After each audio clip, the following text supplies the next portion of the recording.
Welcome back to the Form is Temporary podcast, and it is our final game week preview of the 2024-25 season, and it's a big one. It is where titles can be won and lost, where relegations can be confirmed, and where managers can be crowned champions. And before we go any further, before we introduce our fantastic two guests tonight, I have to start the pod by congratulating my co-host, Chris. Chris, you wrapped up the title, the Form is Temporary podcast league, with 4 game weeks to go, just like Liverpool did in game week 34.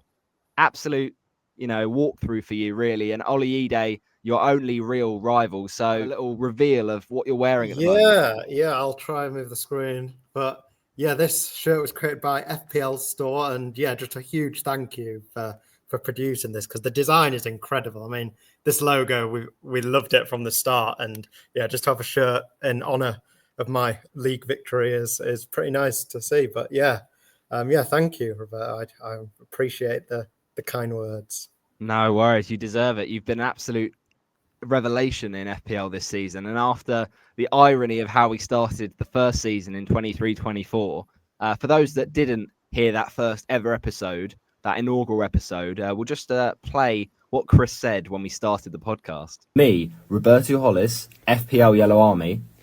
And me, Chris Sebastian, a more casual FPL player. I'm sure we'll get to that. So yes, we are back on the first podcast episode of the Form is Temporary podcast, the inaugural episode. I hope you do enjoy this one. Do give a follow on the Spotify and turn on that notification bell so you don't miss an episode of this new podcast. So yeah, in today's podcast, we will be previewing double game week 7. We've also got a few things up our sleeve, including answering some listener questions. We're also going to be looking back at each of our game week 6s, introducing you to the co-hosts of the podcast, and we will be previewing, as we mentioned, double game week 7. So do make sure you give this a share and follow for more content. So we'll start off by introducing ourselves. I am FPL Yellow Army in the Twitter or X community, as it's called now, at Roberto Hollis 9. I've been playing this game for a few seasons now. My first season was in 18-19. And I had a first couple of bad seasons, to be honest. I finished around 3.3 million in game week 38 of the 18-19 season. Then in the 19-20, I finished about 1.3 million. The last few years, though, have been much better for me, to be fair, and I've been more engaged in playing the game properly. 267k rank in the 20-21 season. Then in 21-22, we, for the first time, got in the top 250k with a rank of 109k. And then last season, 18.8k was a really fun one. So yeah, we've also got Chris for me to introduce to you, a good mate of mine at uni. We're both doing sports journalism, so this is hopefully going to help with our pursuit of that. But yeah, Chris, I'd like to welcome you onto the podcast as Thank you very much. Yes, so I am very much more of a casual player when it comes to FPL, but actually, similarly to Roberto, I've had a bit of an upward trajectory in the points I've accumulated over the last few years. So initially started with a meagre total of 1,799 points in the 2017-18 season, which condemned me to a rank of 2.8 million. So not a great start, but we improved gradually, and by the last season, we got to just below 1 million. So I'm hoping by absorbing the knowledge of Roberto and his expertise in the FPL field, I'll be able to improve that again this season. Oh, you're too kind. No, ultimately that's what it's all about, right? It's progression, and hopefully this season we can both be on good ranks and hopefully help you guys there as well with your questions. Thanks for those that answered the tweet I sent out on Sunday night. Basically, any questions you had ahead of double game week 7, we will answer them. So yeah, we're going to get into it by first of all reviewing game week 6. But I just quickly wanted to mention as well, if you're wondering what are our clubs, who do we support? Well, I'm a Watford fan, so that has been a curse in the last few seasons. But we are currently in the Championship, not going too well. But I do love the new number 9 for us, who's scoring the goals, Mileta Rajovic, and ultimately, I don't see us being an FPL team very soon, but at least there's a bit of progress under Valérien Ismaël. And Chelsea fan for you, Chris? Yes, unfortunately, at the moment, yeah, very much a transition season under Maurizio Pochettino, but I think, yeah, short-term pain for long-term gain, hopefully. Yeah, absolutely. Trust the process. Well, that feels very ironic, doesn't it, Chris? Because you started that podcast by saying, "Oh, I'm a casual," downplaying your rank. And to be fair, in the 23-24 season, you did finish 1.7 million. Maybe not the best of your seasons, considering that most recent season just outside the top million. Whereas I finished, I think, inside the top 78k. So I was pretty happy with that in the end. But it was a bit of a sort of up and down season. This season, Chris, I don't know what you've had in your porridge. I don't know what you've had in your breakfast, but you have been an elite manager. And where are you ranked going into the final game week of the season? Last time I checked, I think it was 22k, I think. Yeah, 22k, 22,465. Now that is what I love to see. Progression. I feel like when you started this podcast, it was, starting from humble beginnings, but you've grown from a boy into a man in these 2 seasons. And yeah, so proud of you, winning the mini league and having a great season this year. I've struggled a bit more this season. It's been a challenging season, I think our guests will agree. So it's a pleasure to get on for this Game Week 38 preview. Firstly, he is the biggest FPL member of the community, certainly on Twitter, and that's a big reflection of a big reflection of his ranks, a big reflection of his popularity and his humour, his fantastic weather reports, his basically at this point psychic predictions when it comes to pregnancies of partners of players. So it's a pleasure to welcome onto the pod the winner of the FPL Dior, made by the legendary FPL Focal. Andy Martin is here, FPL tactician. Firstly, Andy, how are you? Yeah, thanks for what an intro. I mean, it's all a bit embarrassing, really. It's a bit humbling. I just this guy who just does stuff and it kind of gains likes. So it's yeah, thanks. But maybe I need to put out some proper content like you guys. But I just stand outside my back door or just post what I'm thinking, or it's silly, really. So. Oh, no, it's not silly at all. Keep doing what you do, Andy. And we love your sort of persona you create, and your tweets have that sort of dad humor, that irony. And it is absolutely fantastic in a game that can be quite monotonous at times and has, very much a lot of repetition to it. It's great to see that sort of personality coming through. And that photo you took at Bournemouth, we will never forget it. As simple as that. Ahead of the Arsenal game, when everyone was concerned about Saka, and you had the bravery to do that with, having to go past the security, but also the sort of, what you give to the community, what you sacrificed there, and the humor of it, just posting that photo and saying, I don't know, if this has any sort of bearings or whether this will make any difference to our thoughts about Saka's fitness. But it was a fantastic photo, and absolute legend in the community. So pleasure to get you on tonight. Yeah, I mean, I wish I could swap all these likes and making people happy for FPL points. I'd do that in a heartbeat. I mean, that's all I'm concerned about, particularly, really. If I can do it with humour along the way, then good enough. But yeah, just give me FPL points. That's all I want, really, deep down. Yeah, I understand it. It makes sense. Well, we've got a fantastic other guest on tonight as well. He is one of the nicest guys in the community, and I can say that firsthand after one of the most enjoyable evenings this year I spent with him at FPL Meets a couple months ago. Honestly, I don't think I've laughed quite that hard. You sound like we slept together, Roberto. Most pleasurable nights we spent together. It was a pleasurable night. It certainly was. You cracked me up so much, and we discussed things that maybe shouldn't be repeated on this podcast. But yeah, your humor is brilliant, and it was a fantastic day out in general. At FPL Meets, really well organised by FPL Nima and FPL Fellow. And there's another one coming for Gameweek 38, which we'll mention later. But firstly, Connor, I know that you're a busy man at the moment, and it's amazing to see you getting back into the sort of parenting as well. So I hope that's all going well. But a pleasure to get you on. Thanks, mate. Thanks for having us. Looking forward to it. No, it should be a great one. Really excited, and maybe if we combine Connor's parenting skills with Andy's pregnancy psychic abilities, then it's the perfect match, I think, to this evening. Talking of Can we ask pregnancy, Andy when my wife's going to be due? Can you tell me that? Yeah, it's mid-August, isn't it? I think. In fact, about that, yeah. he's Decent got guess. it in his calendar. It's in his calendar. It always is. I think you might have the calendar, the schedules of every woman on the earth at this point, Andy. So yeah, fair play to you. I mean, would you like it to be kind of paternity leave going into game week 1? That'd be quite nice, wouldn't it, for yourself? That would be nice, but it'd be very late. She's due in June. Oh, okay. Maybe we, even Andy's a human. He makes slight miscalculations, but that's inevitable.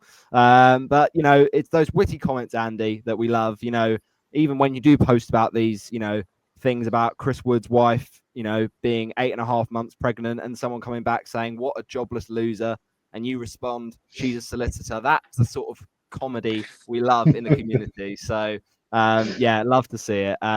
It's a pleasure to get you both on. And, Chris, I know you're not very much in touch with the FPL community on X in particular, but we're in the presence of greatness tonight. So I think we can take a lot from these guys, not just FPL, but in life in general, I think. 100%. Yeah, no, I'm really looking forward to this. I think probably going to be one of the funniest pods we've done. Oh, yes, absolutely. So we'll do all the regular stuff we always like to do. We'll look back at how he got on in the last game week. It's been a while since we've been in your ears, so thanks for the patience. We've had exams and dissertations to write and uni courses to finish, but it's all done now. We're all relaxed and done for the time being. And 2 more episodes this season, and then we'll wait and see when it comes to what jobs myself and Chris can find ourselves in. But yeah, we'll try and hopefully return at some point in the next season, but we're not quite sure yet on that. So we'll have to kind of keep you informed over the summer. But yeah, it's been really exciting wait, and we're very happy to get into Game Week 38. And it was a pleasure to get on Chazza Roberts from FPL Addicts and Jan Batra on the last podcast. That was back in Game Week 32, so we'll reflect on how their differentials got on. Of course, it's the final game week, Chris, for the differentials, where it's currently neck and neck between us, just 1 point ahead for me on 22 points this season, with you on 21. So it'll be interesting. The mind games might come out, to be honest, Connor. I think I could well play as Jose Mourinho and block Chris and get all of his players, but I'm not going to do that. I think I've got a bit more class than that. So it'd be interesting to see how different Chris goes in his pursuit to overtake that deficit. Yeah, 100%. It's going to be interesting, but I'm glad you won't go all full Mourinho, because I wouldn't blame you if you did. I think I would, to be honest, if I were in your position. Yeah, fair enough. That is fair. So we are going to get into now talking about game week 38, which is obviously one of those game weeks, Andy, isn't it? Where, there's a lot of different things on the line for different managers and different strategies as well. But it's all sort of how our teams are looking, because we were expecting there to be blanks and doubles in 36 and 37. But with the FA Cup results, Palace winning the FA Cup, congratulations, Crystal Palace, and their win over Aston Villa in the semi was a big factor for no more doubles. But obviously, coming out of game week 37, which was a bit of an underwhelming game week, but we'll look at how our points got on in that game week before we look ahead to our game week 38 team. So I've got Andy's team up first. I'll just pop it onto the screen for us to talk about. But could you just sort of talk through, Andy, sort of the highs and lows? I know that you were a little bit later in terms of wildcard in game week 35 compared to a lot of the template going for 30 and 31. But yeah, in game week 37, you rolled your transfer. So just for the audio, could you just run through game week 37 for us? Yes, 37 was okay. I mean, like you said, I did the wildcard in 35. I free hit at 29 as I set my team up well for game week 30, and in game week 30 my team looked like a lot of wildcard teams, so I was pretty happy with how my team was looking, and it just worked out. The game week 35 was going to be my wildcard week. I've rolled 35, 36 and 37, so I got 3 free transfers, and I was kind of planning my team for the 3 weeks, and then 38 was seeing how I am, seeing where I was. 37 though, I mean, I had De Bruyne blank, was the most frustrating because of that miss last night. Would have been Marmoush assist as well. Apart from that, I mean, like in Bremer missed a penalty, but it didn't really matter because some people catching him, his EA was pretty high. This I was pleased with. Front line's good. I think I'm going to go with that into 38 as well. Front line's good, and the Everton guys, they got a clean sheet, which was what I was hoping for. So in the end, it's fine. It's the green arrow, but again, looks like I'm going to be pretty short of the 100k is where I want to be.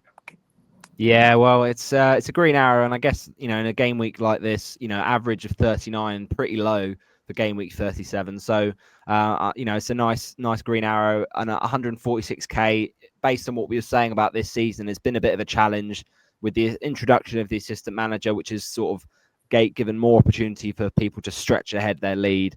And sort of the way the pricing has been this season, it's been a bit more challenging with a lot of options. So especially the kind of death of premiums has meant that we've kind of kept thinking, do we go for the players like Saka and Palmer? And this season, it's certainly not worked for the likes of Saka in most of the season with his injury and Palmer's second half of the season form. So it's been a tough season, but yeah, 146k is a nice place to be. But yeah, that double Everton defence did really come in clutch for that final game at Goodison Park. O'Brien, also in your team, Connor, Everton defensively have been really good this season. Now, obviously, a big talking point going into game week 38, Connor, will be that Isak potential injury. Do you think that Everton defensively, if you still have Everton defensive assets, you'd be pretty happy going into 38 to potentially start them? No, I don't think so. I think even though they have been good defensively, Newcastle with or without Isak at home, I would still expect them to score. My backup to Pickford and O'Brien is Ray and Kirill, so it's just an easy swap for me. But yeah, depending on what your backup keeper is, if you didn't have a playing keeper and only had Pickford, I wouldn't be making a transfer on a keeper. So yeah, I think it'll team dependent, but I think there's plenty of other options out there with the combinations of keepers and defenders that you'd be quite happy to bench Pickford and O'Brien this week. Yeah, that makes sense. It was a bit underwhelming for the other two defenders, though, wasn't it, Andy? Munoz with a 1 point now. Of course, he was one of the few Palace players that did start because his minutes this season have been amazing, despite some sort of double game week fixtures for Palace and that rotation in game week 33 for them. But Munoz has been the ever present, but conceding 2 goals in that Wolves game was a bit disappointing. And then Gvardiol as well, conceding so late, 96th minute. And of all people, it was Jebison, who, as a Watford fan myself, he has been awful this season when we had him at the start of the season. So, yeah, very frustrating for those that had doubled City defence, and Gvardiol getting just the 2 points there. So going into game week 38, are you sort of a bit concerned about players like Munoz with that Liverpool fixture and Gvardiol, potentially Fulham, in good form and having, some sort of potential attacking threat in that game? Yeah, well, the defenders I got on wildcard were kind of there for like the 3 weeks. So with having three free transfers, I'm probably looking to change 2 of them and probably still start Gvardiol, although I could start Williams. As the kind of way I was going to be setting up. So I liked O'Brien and Munoz like for these past 3 weeks, and they've done okay. They've done pretty much what I've expected to get. And now it's trying to pick out 2 more defenders in 38 and then decide whether I go Gvardiol or Williams to join him.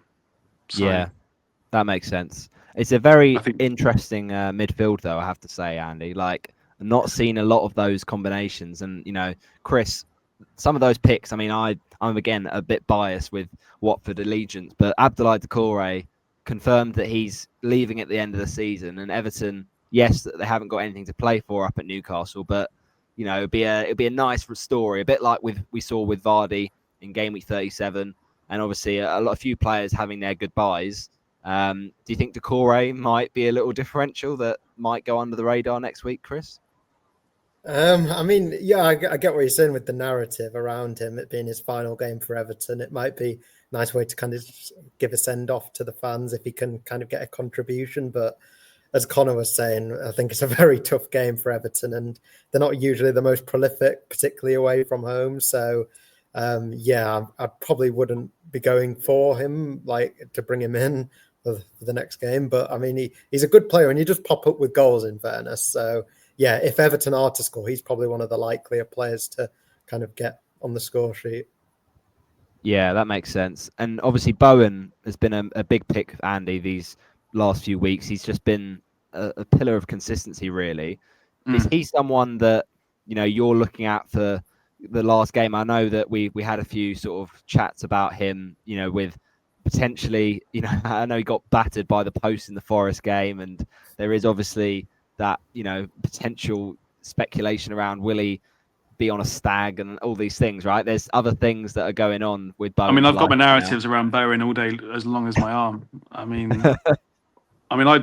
think that I do own him, but I think there's a potential that we might see like him have a knock ahead of him getting married to Danny Dyer, and still got a stag do to do apparently. And I don't know. I just don't feel like a meaningless game away to Ipswich is a game where he'd go. But I guess as captain, I could be completely wrong, and he can play 90 minutes and do well like he has done all season. So I'm going to wait and see what happens with him on Sunday. I mean, if he's there and travelling, and it's fine.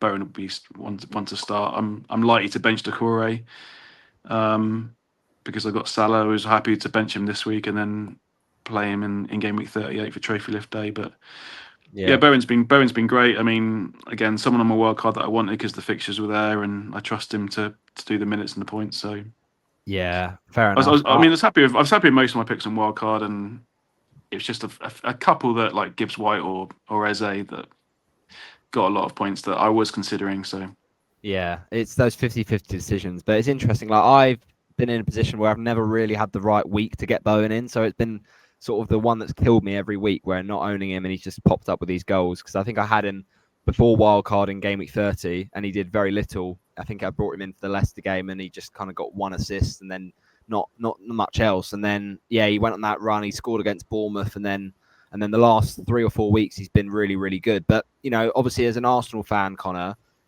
Saka, a lot of talk about him this week as a potential captaincy option. But with Arsenal now confirmed second and getting Champions League football, the incentive maybe for that game for someone like a Saka maybe a bit less. So would you look at Bowen and Saka, even though they've got this sort of narrative around not much to play for, but would you still look at Bowen as a strong captaincy option? Did you say Arsenal fan?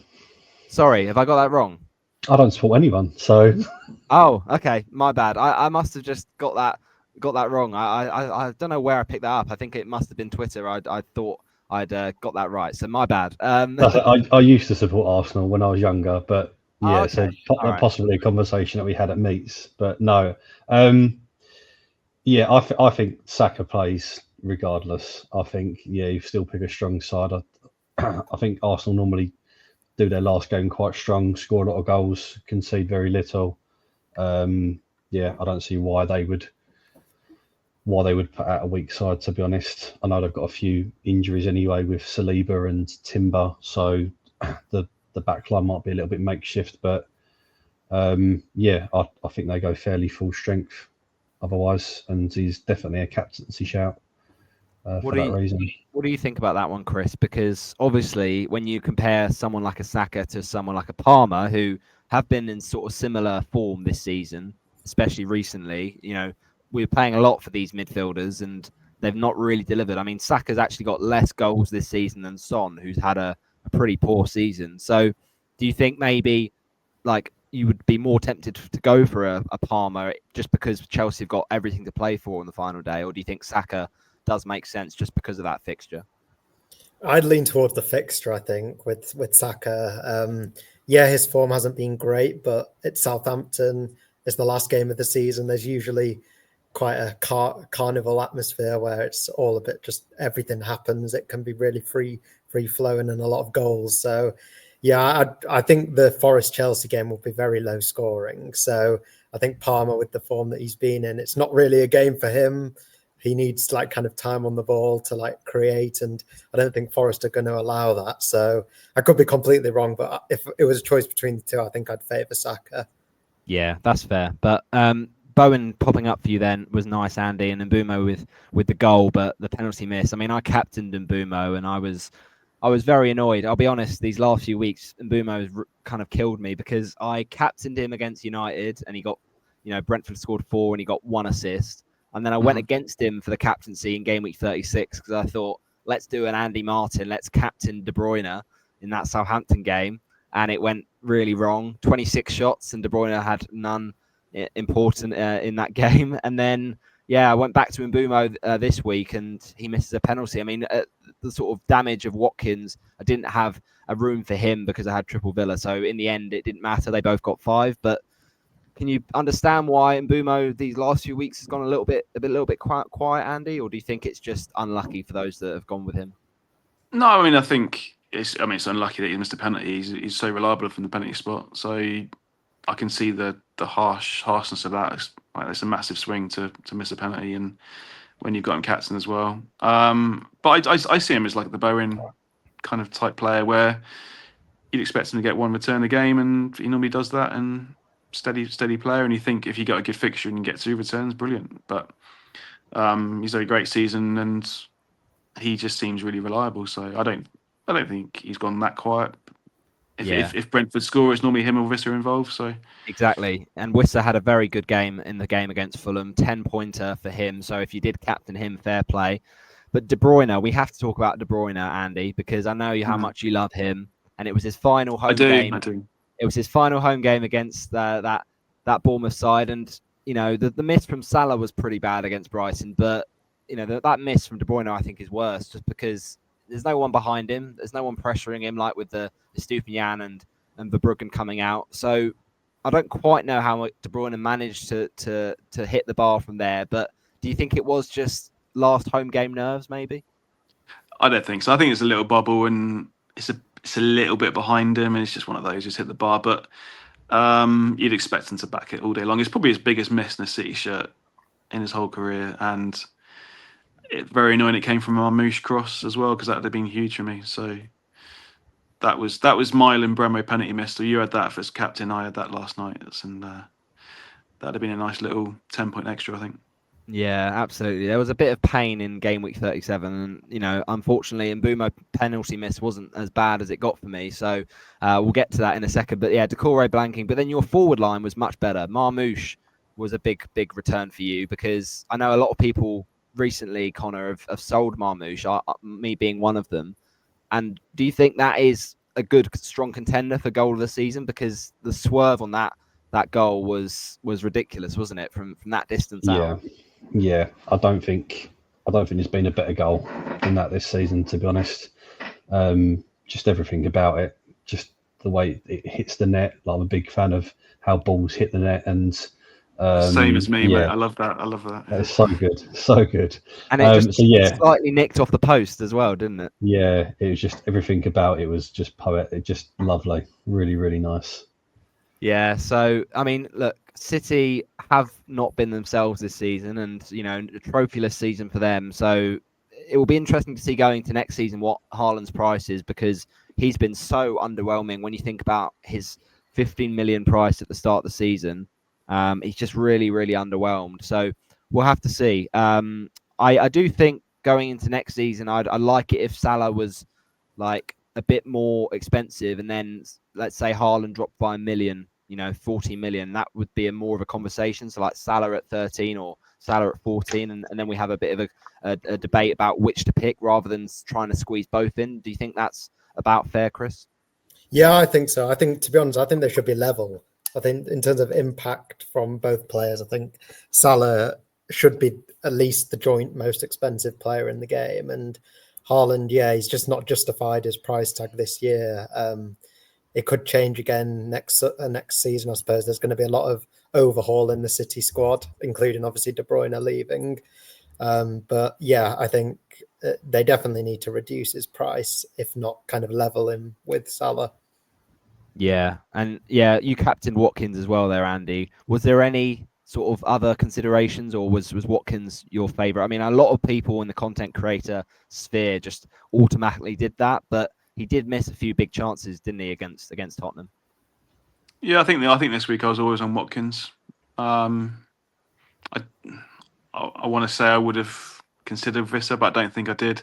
I think it was always on Watkins for me this week. Yeah, that's fair. I think the fixture was there. It's just that, this season, obviously Watkins, last season he was fantastic, and I think it's, hard to match up to that level of performance, but he has been a bit underwhelming at times this season, Watkins. So it's crazy. Sorry to add in, Robert, but when I don't want to spoil what we're doing later in the episode, but yeah, with Watkins, he's still the third highest scoring forward in the game, which is pretty crazy when you think he's maybe underwhelmed compared to last season.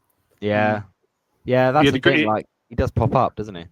Yeah, he had a great run. I got him on my Game Week 4 wildcard, and I think from 4 to 6 or 4 to 7, he did really, really well for me. In a short stint against some poor opponents. So I think he can get you 13, 16 points, and I think that's where you don't realise it's happening. Yeah. Definitely, he sort of ticks away with kind of small returns, but he's quite consistent in certain spells of the season. But yeah, Kepa with 1 on your bench. You benched Salah, which Connor, it's a big call to do that, isn't it, in any game week?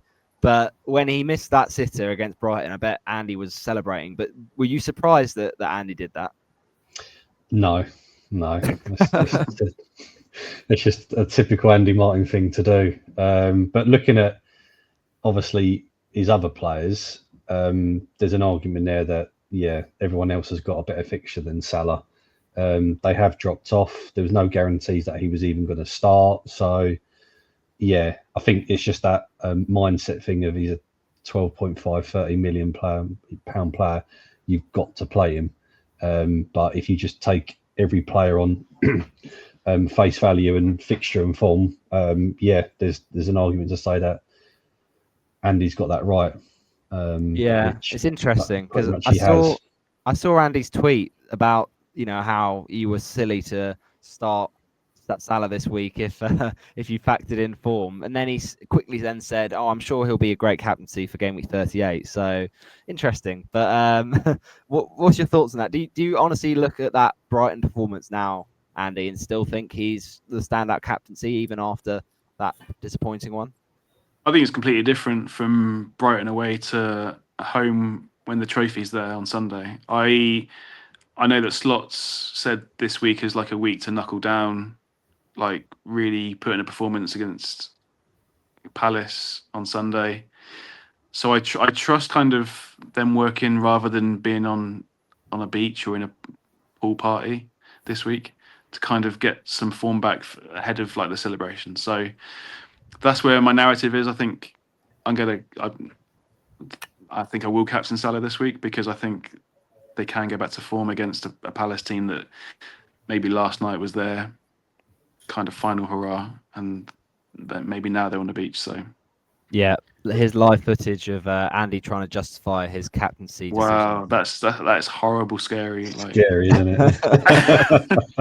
When it's only that. When I go back to that moment, it's one of the most uncomfortable moments of my life. Asking the security guard who's asked me to leave to just take a picture quickly is I just felt so awful, and you can see the grimace in my face. Just get this done. I'll leave. Just take a picture. Yeah. No, fair play for going to those distances. But no, good game week from you in 37, Andy, and obviously Nico Williams' random 2 bonus points was confusing. But yeah, Manning as well making up the team with a 0 pointer. So yeah, it's a good team, and you've got those free transfers you talked about, so a lot of flexibility going into game week 38. Looking now at your team, Connor, for game week 37, you scored 49 with a -4 hit.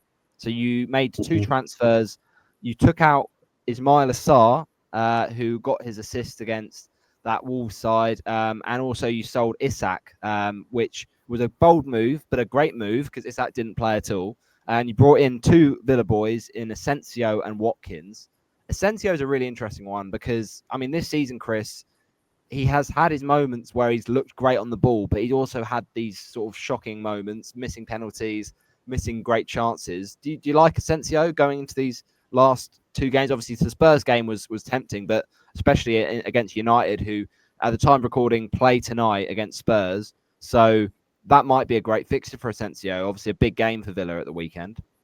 Yeah, I think he's a great pick. I mean, against Spurs, despite in the first half they didn't really create a huge deal, but he kind of ran the show. Really, he was the one looking to like probe and kind of make an inroad into their Tottenham's defence. So, yeah, I think he's pretty nailed on to start as well. I would imagine against United. I guess the only thing is that the substitutions tends to be around the 70-minute mark that he does get substituted, whereas, for example, with the Rodgers, he seems to play a bit longer, if not 90 minutes. So, yeah, but as a differential, I think he's really good. Yeah, just slightly behind Andy on rank at the moment, Connor. 182k is still very, very strong. Pickford also in goal for you with 6. Gavardiol again with 2. And yeah, this back line is identical. So, I think you might be taking a few Good notes decisions. here, maybe. Good decisions. Good decisions. Yeah, great minds think alike. I'm sure there's no sheep going on here, but no, the midfield though looks really nice and differential. To be fair, we talked about Asensio and Kevin Schade. How recently did you bring him in, Connor? I think I got his. I think it was last week actually. I think I missed the one before. Yeah, but I've got last week's points. that's nice. He got that goal against Ipswich, didn't he? Yeah, I'm pretty sure it was the Ipswich game I bought him in. Nice. Well, yeah, he's the sort of player that, this game week, if you're trying to chase a differential, could be really nice because Wolves this week, Brentford scored 5 goals in the reverse fixture. So I really like Kevin Schade. Talk to me then about your front line because you have Haaland. Did you bring him in for that Southampton game? I did, yeah. Bring him in, and I was debating captain, but wasn't comfortable about the amount of minutes he was looking to get. So I'd Haaland in, but De Bruyne captain that week. Fair enough. And you went for Watkins captain just like Andy did. So all in all, not a terrible game week. Beating the average with 49, obviously 45 with the -4. But on the bench, it was a bit of pain for you, obviously. Raya, Kivior getting returns. And, fair enough because Newcastle, we weren't sure about Isak. We thought he might play. We didn't know the news about his injury. And 7 points from Raya. I also benched Raya, which was a kick in the teeth. And for those that did have Saliba, that was really painful, wasn't it? Because that fixture, when we knew Isak wasn't playing, looked more likely for an Arsenal clean sheet. And Kivior getting the bonus point as well. So, yeah, as you said, I mean, it's the sort of week now where you can just bring them in for the Southampton game, right? Yeah, exactly that. Even if Isak was out, I think I'd still be playing Pickford on O'Brien over them two at home to Southampton. Last game at Goodison, I was fairly confident with both of those picks this week. Yeah, I mean, the Southampton fixture, just it was too good to ignore and looked like a locked-in clean sheet for the last game at Goodison. But Mateta and Byrne with 1-pointers, so you benched the right players this week in that regard. But yeah, not bad at all. Obviously, a slight red arrow, but you've still got 1.1 in the bank since the last deadline. Is that how you're looking in game week 38? Yeah, not too sure what I'm going to do yet. I think I've got to look at bringing in a captaincy option from my current team. I'm not confident with anyone on captaincy. I think Bowen's probably the only one. But yeah, like Andy said, there's a narrative there with nothing to play for. But equally, somebody like Saka as well, nothing to play for, but I do think he starts. So yeah, just need to digest some information and probably just be a gut call come Sunday. Fair play. I love a gut call, and I certainly made one of those in game week 37. He's on the right of this screen as we're chatting. Jamie Vardy. I joined in on the Vardy party for his last ever game for Leicester, and it just felt like it was meant to be, Chris. I mean, 500 games to score 200 goals, and it was Ipswich. So I brought him in for Isak, which a lot of people were, saying, "Oh, what are you doing? You can't sell Isak. He's got the Everton fixture now. If he does miss out, then that move looks really nice over these 2 weeks." Obviously, I will be selling Vardy in 38, but to get the 8-pointer, to be honest, it was a tricky game week for me. So I needed that Vardy differential return to give me some sort of shoots of hope because the defence did let me down. We start off with Martinez, who I was pretty confident I was going to start over Raya because they were playing a Spurs side who obviously play tonight in the Europa League final, and I just thought the Spurs team would be heavily rotated, and that might be a great opportunity for a clean sheet. Villa, clean sheet wise, have been really good recently. I think 6 clean sheets in their last 9. So, they've really improved on that side of things. And Martinez got 6 points. And then I'm thinking, Andy, that's a great differential goalkeeper return. And then Raya gets the 7. So a bit frustrating. But do you think Martinez, I've got that same decision next week. Would you be starting Raya over Martinez in Game Week 38? I think Raya's got the Golden Glove to go for. So against Southampton, I think Raya's the one for me. I think Martinez is also a good fixture. But it's Raya for me. I can't see how Arsenal would concede, and you got to back that against a promoted team, especially with Raya having the motivation. So yeah, exactly. That's a very, very key point. Obviously, Sells conceding late on there at the London Stadium to Bowen, so they're now locked on 13 clean sheets each. And with the sort of cagey nature of that game, maybe another clean sheet for Sells in the Chelsea match, Chris. But I guess if you've got Forest defenders, you probably do think of all the fixtures in 38, that would be the most likely to be a clean sheet for one of the sides. It's just about a bit of a gamble about who it's for, I suppose, because if Chelsea go all out, it's a sort of a game state sort of dependent, isn't it? If Chelsea get a goal early, then Forest, probably have to go all out to score, and so then the Chelsea defenders might lose their clean sheet. But then you could also argue if it's a 0-0 for 70, 80 minutes.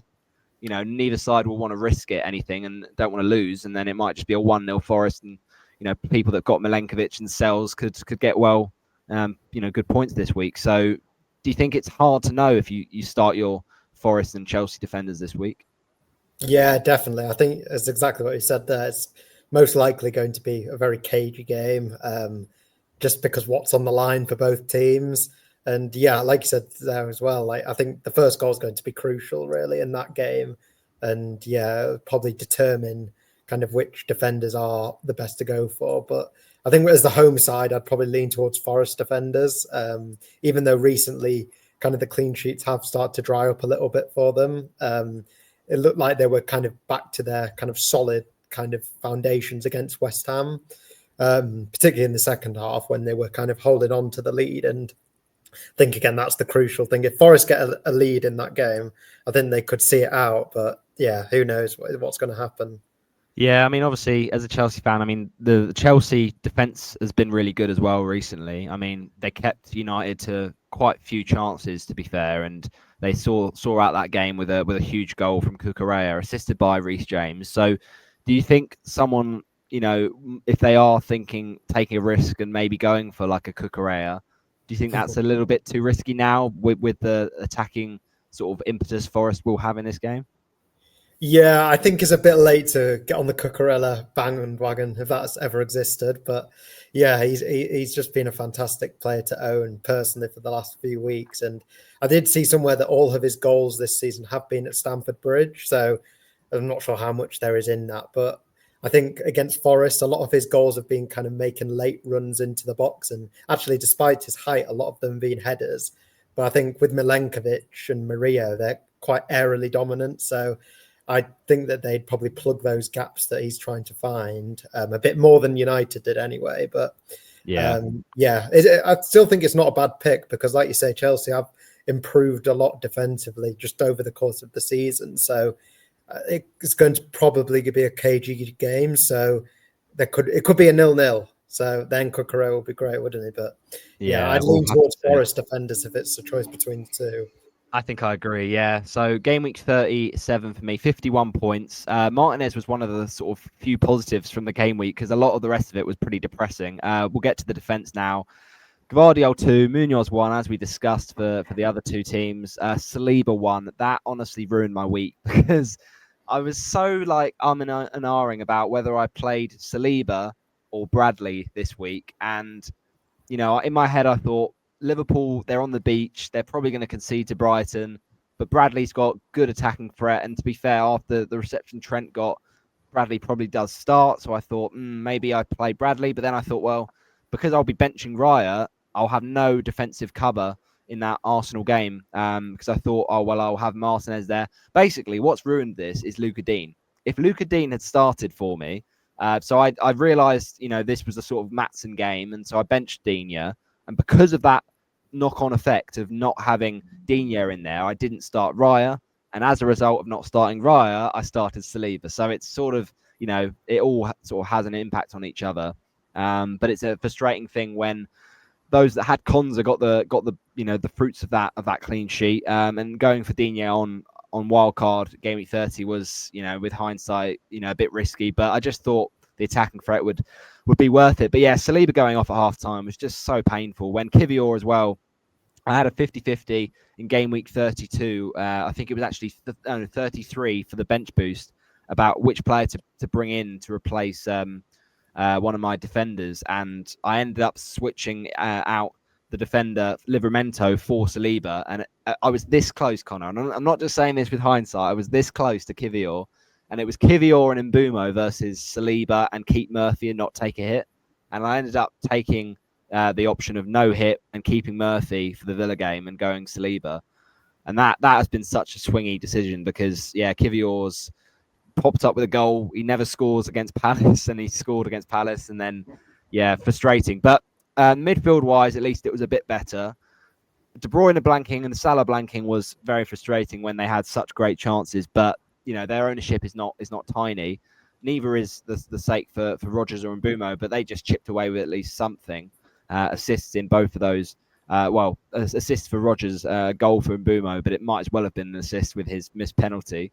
But Vardy really, Andy, was where it sort of was okay, kind of. It was a red arrow, but it wasn't the smallest of drops in the end.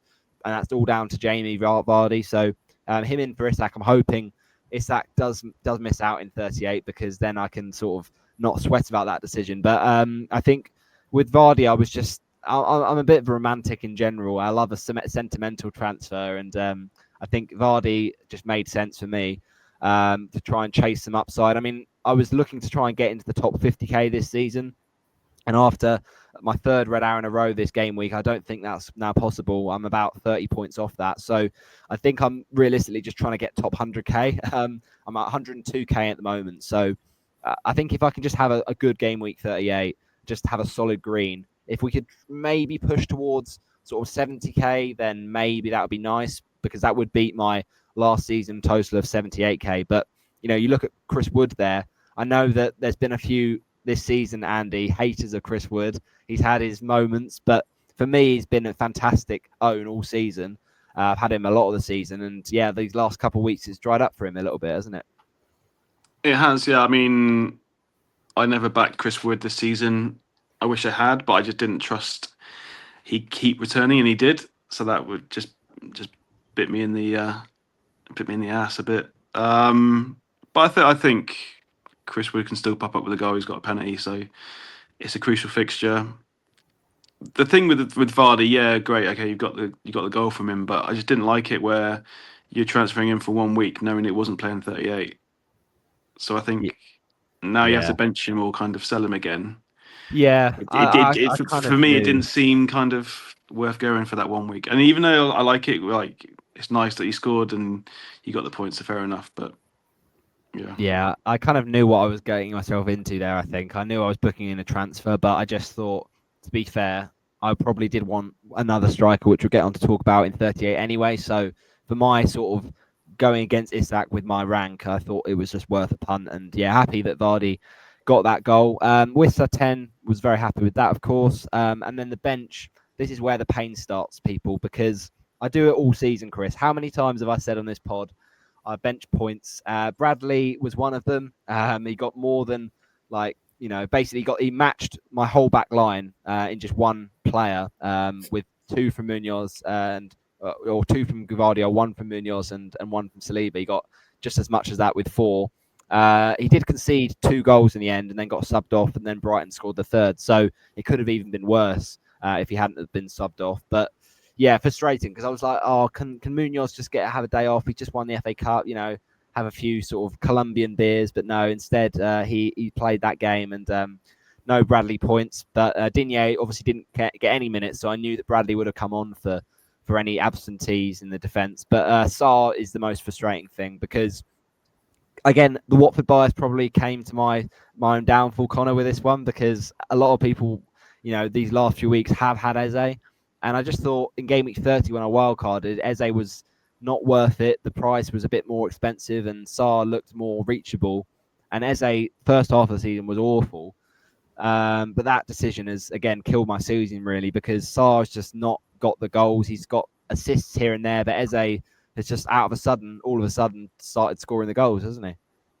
I hate Saar so much. It's just one of those players like Rodgers is for some people. You always miss his hauls and you always bench his points. And I was so glad to get rid of him this week for a hit.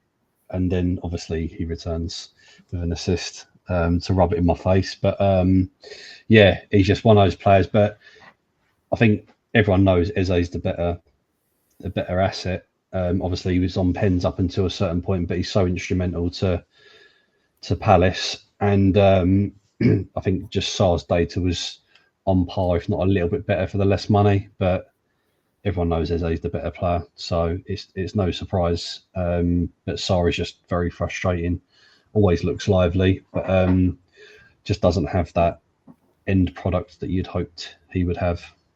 Yeah. Do you think it's fair though, Andy, going into game week 38 with this Liverpool Palace game that we think probably does have goals? Do you think people need to, start panicking by taking out these Saars and Ezes when actually that game could be quite fruitful for Palace if Liverpool are in the sort of party atmosphere? I don't think it is fruitful for Palace at all. I think this Liverpool performance will surprise people that it'll be back to the title winning Liverpool. So I'd be happy if I own Palace players to bench them or sell them on.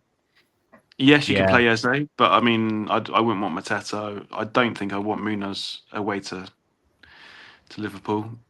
But yeah, for me, the Palace players this week are a bench or a sell. I don't think Palace are going to turn up to Anfield full enthusiasm to try and get a win or anything. I don't think that's the narrative there. Yeah, that's fair. 7 from Raya was annoying on the bench, but it is what it is with Saliba, and then the 4 from Bradley with Digne's donut. So yeah, I got 16 points on the bench, which was as much as I actually got in the game week I bench boosted. So yeah, I've just done it all season really, and I think it was game week. I'm trying to remember now. There was a game week, Chris, where I think I had 24 points on the bench, and that game week I think I scored 4. Yeah, that was it. The week I wildcarded, game week 30. And it was all thanks to the Villa boys. So the Villa boys have really not helped me out this season when it comes to bench points, because that week I scored 48 and half of that on the bench. So it's been one of those seasons, I think. But hopefully we can just sneak into that top 100k. Maybe if we're lucky, get into the top 70. But I'd be happy really with anything above my rank last season of 78k. But we've got to bow down to the highest ranked of the 4 of us. Chris, you've won your mini league and deservedly so. But you also had a slightly difficult end to the season. I think it's fair to say and you've got reason to. So you've taken your foot off the gas at the end of the season because you've got the job done. But you had a better game week than me. 69 points when you consider the -4, 73, very strong. And a big reason for that was your defense, wasn't it? Yeah, that Friday night. To be honest, going into this game week, I felt like it was a pretty crucial week for me in terms of where my rank was going to go, because I think I was off the back of 3 red arrows. So there's definitely kind of a downward trajectory, really. It was looking like my squad wasn't best set up. And I think, like Andy was saying, I'd been kind of storing up transfers. So I had 3 in the bank going into this game week. And yeah, I really wanted to target the Aston Villa fixtures, obviously with Spurs and United, with the Europa League final tonight in between. I thought those fixtures just looked so nice for them. And with Villa having something to play for as well, it just made sense. So I ended up tripling up on them, bringing in 3. So it was Konza in the end, which obviously very fortunate that he scored the goal. To be honest, the only rationale for picking him ahead of any of the other Villa defenders was he was the most selected kind of ownership. So with me being in the position I am, I was just trying to, play it safe a little bit. So got lucky there, really. And then, I brought in Rodgers and Watkins as well. So, a bit frustrating with Watkins only getting the 5 points on captaincy. I think a lot of people had high hopes for him against Spurs, but Yeah, he did have a couple of chances, didn't he, in the first half, but it didn't really materialise a big haul. But it's not the end of the world. Rodgers ended up outscoring him, which is pretty crazy. So, yeah, but he's, again, just the one who ticks all away with points. So, yeah, no, it was okay and not a bad game. We can obviously Cucurella in defence was just an absolute beast for me yet again. He just pops up with goals, and I don't know where Chelsea would be without him this season, to be honest. So, yeah, it was a great Friday night, basically, with Cucurella and Konza both bagging. Yeah, I mean, when you look at this team, Connor, do you think, there's a few different picks in there, obviously Minter being one of them. He's been a bit underwhelming recently, and Brighton, to be fair, their attackers have been really hard to predict with, Pedro not playing the last couple. Welbeck's had really good moments this season. Mitoma's been sort of weird when his minutes and coming off the bench at times, but still getting returns. And Minter's been quite good for minutes, but then not got the returns. So do you think going into that Tottenham game that Brighton might be a good investment for, they've got a lot to play for with their potential Europa Conference spot? Yeah, no, I've been, Welbeck was one of the players I was looking at, along with Mitoma. So, yeah, I'd be very confident holding Minter through to that. I know the minutes are all over the place, but people seem to be getting returns off the bench for Brighton anyway. So I think if you've got them, you just play them, unless you've got a benching headache. But I don't think many people have got that this week. Yeah, talking of Brighton, there was an update on the pregnancy front, Andy, from a certain Mr. Hinchelwood. Do you have any sort of news around that? It's been noted. It's in my diary, and it's a minor one because he's not really an FPL asset. But if it affects the team, I'll be there for in like half a year's time. Don't worry. Yeah. Okay, love to see. You got the timescale already. Great. Okay, in that respect, then it's been a very good game week for you, Chris, and a huge green arrow. Obviously, you had Isak originally starting, so Minter came in for you, but Milenkovic, he's been your boy this season. I know it was a tricky decision because you had some great fixtures for your defenders, but yeah, he got 8 on your bench. And I'm sure it's going to be a difficult decision, head versus heart, whether or not you start him against your own Chelsea. But, is that sort of a game? Because he did get an assist in the reverse fixture for the goal for Chris Wood. So do you have a sort of dilemma around who you're going to be starting in defence? Yeah, I have a few selection dilemmas, actually, but I think Milenkovic, I'm pretty sure he will start. I like the fact they're at home. I think Chelsea without Jackson, they did look very blunt against United. Really didn't create much. So I think Forest are a better team defensively than United. So I think Chelsea are really going to struggle to get a goal. Ironically, it probably will be Cucurella who's the biggest threat to Forest's kind of clean sheet. But yeah, I think Cucurella will probably be on the bench reluctantly because I know what he can do. But yeah, the benching dilemma really is between Konza and Munoz, though, to be honest. But as Andy was saying, maybe with Liverpool kind of wanting to have a good last game to kind of see out the season, maybe Munoz is okay to be benched, but it just doesn't feel right with his potential.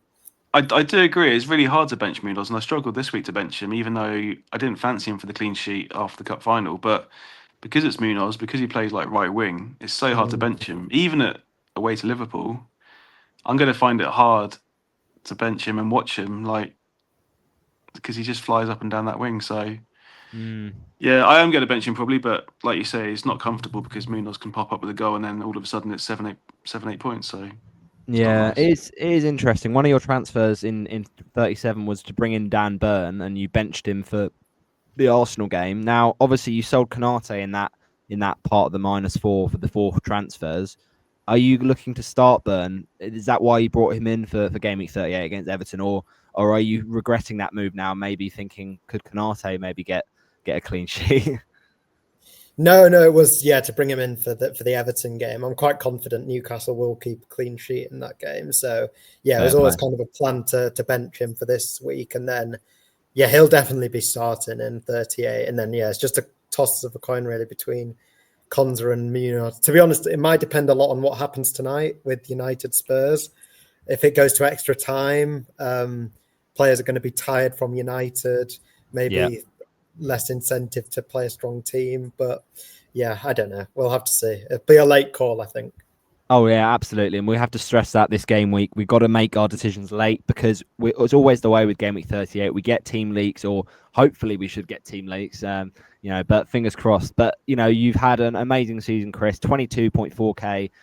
If you can, push into that top 15k maybe, or I don't know how far away points wise you are from. You might be able to see it on live FPL, but yeah, I mean, it would be an amazing seat. I seem to remember a few seasons back I was around 25k, and I think I tried to get top 10k, but I fell short. So it's probably a tough ask from here on in, but you never know what you could do if you bring in the right differential. I suppose it might be the difference maker. So yeah, great stuff this game week, and very good score. So now we're going to look at fixtures and obviously strip back what we're planning ahead for game week 38. Before we do get into that, and we're going to come to our FPL team of the seasons in a second. But let's just talk through some of our potential differential shouts this game week. And before we do that, we have to update people on how the game week differentials got on last time. So Chazza and Jan for game week 32 came on, and they had some interesting shouts. But there was mixed success, especially for Chazza, with 1 return out of 3. He had Livramento getting a clean sheet for that double game week 32, 1 clean sheet out of 2, but it's still a return, so 1 out of 3 for him. Evan Nilsson and Matoma, though, blanking. Matoma got injured, actually, ahead of the Leicester game, so that was unlucky for both him and for Jan, who picked Matoma. Jan also did shout out Marlon and Asensio. Now, Asensio missed a penalty against Southampton, but he got the assist for the rebound, so at least there was that. Marlon also scoring. I also picked Marlon, so happy with that. But 2 out of 3 for Jan. And also 2 out of 3 for me and you, Chris. I, as well as Marlon, had Connor Bradley for the West Ham game, which I actually transferred in for his lovely 9 points just before West Ham scored. So that was beautiful. And Minter blanking was a shame, but you also had some great shouts with Harvey Barnes. You backed him big time against United and Palace in that double, and he was absolutely fantastic in that double game week. So fair play if you listen to Chris's advice with that one. But Estupinian did blank in that Brighton game, and unfortunate for you in that bench boost that Leicester decided to turn up and actually score goals. I don't know why that happened, but yeah, fair enough. So what it means is going into game week 38, Connor and Andy have got a chance to try and get themselves into joint 5th position. So we've got the people on 3 points this season out of 3. Tom, from who got the assist, Fantasy Football Scouts Joe, Jason from Elite FPL, and one of the co-hosts, Ethan, earlier on in the season. So that's the target to get that joint 5th position. But with me and Chris, it's a title battle at the top with 22 for me, 21 for Chris. Let's see what we pick. We're going to go with our guests first because we're going to leave the build up to the end for the big reveal for me and Chris. So we'll start with you, Andy. What differentials ahead of game week 38 are you considering under 10% owned? I'm pretty confident we're going to get 3 out of 3. I've never been more confident in my life than getting these 3 correct. Okay, so I've gone triple G. So Gordon, home to Everton. Nice. I think he's just snuck under 10%, so that's just a bit of sneaky one in there. 7.8, yeah, that's all right. And it's against his old team as well. Club. Yeah, I like Gordon, a home fixture to get Champions League football. Really like it. I'm going to go Gakpo. Home, trophy lift day. I think he'll start. Even if he doesn't, he'll still get a return. Gakpo's been pretty decent this season. He certainly has. I remember game week, was it 24? He scored a lovely, or 23 potentially. He scored a lovely 16-pointer against Ipswich. Yeah, it was 23. So I remember fond memories of him. So and what was his ownership? What's his ownership there? Sorry, I didn't check that. 5.1 actually. So okay. Very lowly owned. Yeah, and then the next one is really differential, and someone I actually might go in my team this week, depending which way I go. It's Gruder for Brighton. Wow. Against the leggy Spurs. I thought he looked the best player on the pitch on Monday night. I watched the game. I was so impressed the way he moves the ball, his link up play, his shooting. I've not been that impressed from one performance all season. So Gruder for me away to leaky Spurs could be the one. Yeah. That is one of the best differential punts I think we've had all season, Chris. I mean, I remember earlier on the season, Kieran, FPL Discomfort, having Mikel Merino, and I think he was 0.0% and then ended up not playing. I think he was injured. But Brajan Gruda, I mean, yeah, I mean, that is fantastic, isn't it, Chris? I think it's a great pick. I agree with you, Andy. I thought he was excellent against Liverpool. He's very elegant the way he glides with the ball, and yeah, I think as long as Pedro's not back, I guess, because I think he was playing attacking midfield, wasn't he, Gruda? Yeah. But Pedro, I guess that's the only slight concern that he takes his minutes away. But I mean, João Pedro, I heard that the reason he missed the game against Liverpool was potentially a bust up with Van Hecke. So maybe he's been put on the naughty step and he might miss out this game against Spurs. But it's such a big game. I mean, I just think the way that Gruda played, I don't think you can leave him out. So that's why I think he starts. Yeah. It is interesting for Brighton assets because, there are some tempting options. And if Pedro does start, it kind of changes how they set up because I think Pedro is so much better as that 10 and Welbeck suits the 9 a lot better. And I think Welbeck does play slightly better when Pedro's in the team. But, Welbeck still had a really good season, so they could easily still score goals through that avenue. But yeah, I really like those 3 differentials, Andy. Thanks for those. In terms of yours, Connor, what are you looking at for Gameweek 38? So I was surprised that Evan Nilsson was as low as he was. But yeah, fancy him home to Leicester. Yeah. Do you think you're a little bit more put off by the fact that they lost against City, so now they can't get European football? No. I think they still go fairly strong. I think they're going to lose a lot of players in the summer anyway. But I think they still put on a performance. Last home game of the season, it's their best Premier League campaign. I think they just want to get as many points as they possibly can. Yeah. Do you think Evan Nilsson's a potential differential if you're really chasing to go captaincy for 38? Yeah, definitely. Nice. And then what's your next one? Next one, I've gone quite rogue. I've gone for Thomas Souček. Ooh, okay. Away to Ipswich. I think Ipswich are quite leaky from set plays. So I quite fancy a Thomas Souček. Are you a bit concerned about the minutes against Forest coming off before 60? No, not really. I think that was kind of. I think they made like 3 or 4 subs at that one point. I think they were 2 goals. Were they 2 goals down at that point as well? Yeah, they were. To be fair. Bit of a game state sub. Normally he's quite secure for minutes. But I quite fancy Thomas Souček this week. Interesting. I like it because obviously with Ipswich, they've been so poor, especially at Portman Road this season, Andy. I mean, just 1 win all season, and that was against Chelsea, actually, funny enough. So, I mean, do West Ham go with that there and look to put on a show, or do you kind of go back to what you said earlier about they haven't got much incentive, but they don't want to get embarrassed. They don't want to get embarrassed. I don't think they get embarrassed. I think it's one of the games that might be last match of the day. Like Ipswich are down. Yeah, it's the last home game. They'll give it some effort, but West Ham is the motivation there this week, not particularly.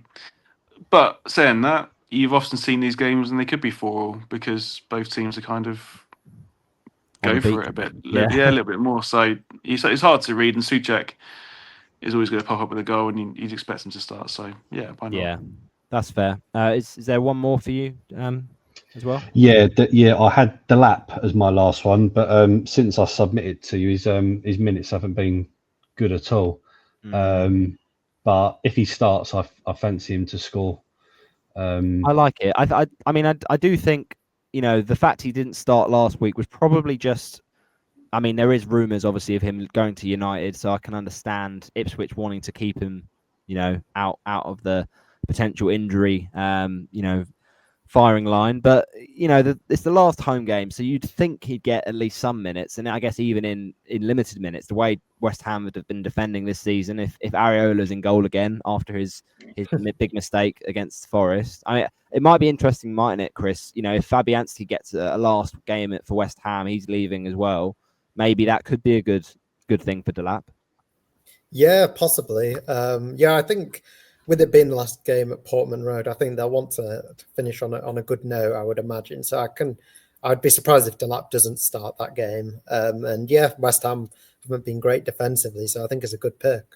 Okay, so it's the moment of truth we've been waiting for. What we're going to do, but because we don't want to like get influenced by our other picks, we've locked our picks in now, Chris, haven't we? We know what we're doing. So, what we'll do is we'll say all three names out straight at the same time, and then see, pick out what we've not discussed already. So, should we count ourselves down? Should we go for it all at once? We should do one at a time, maybe.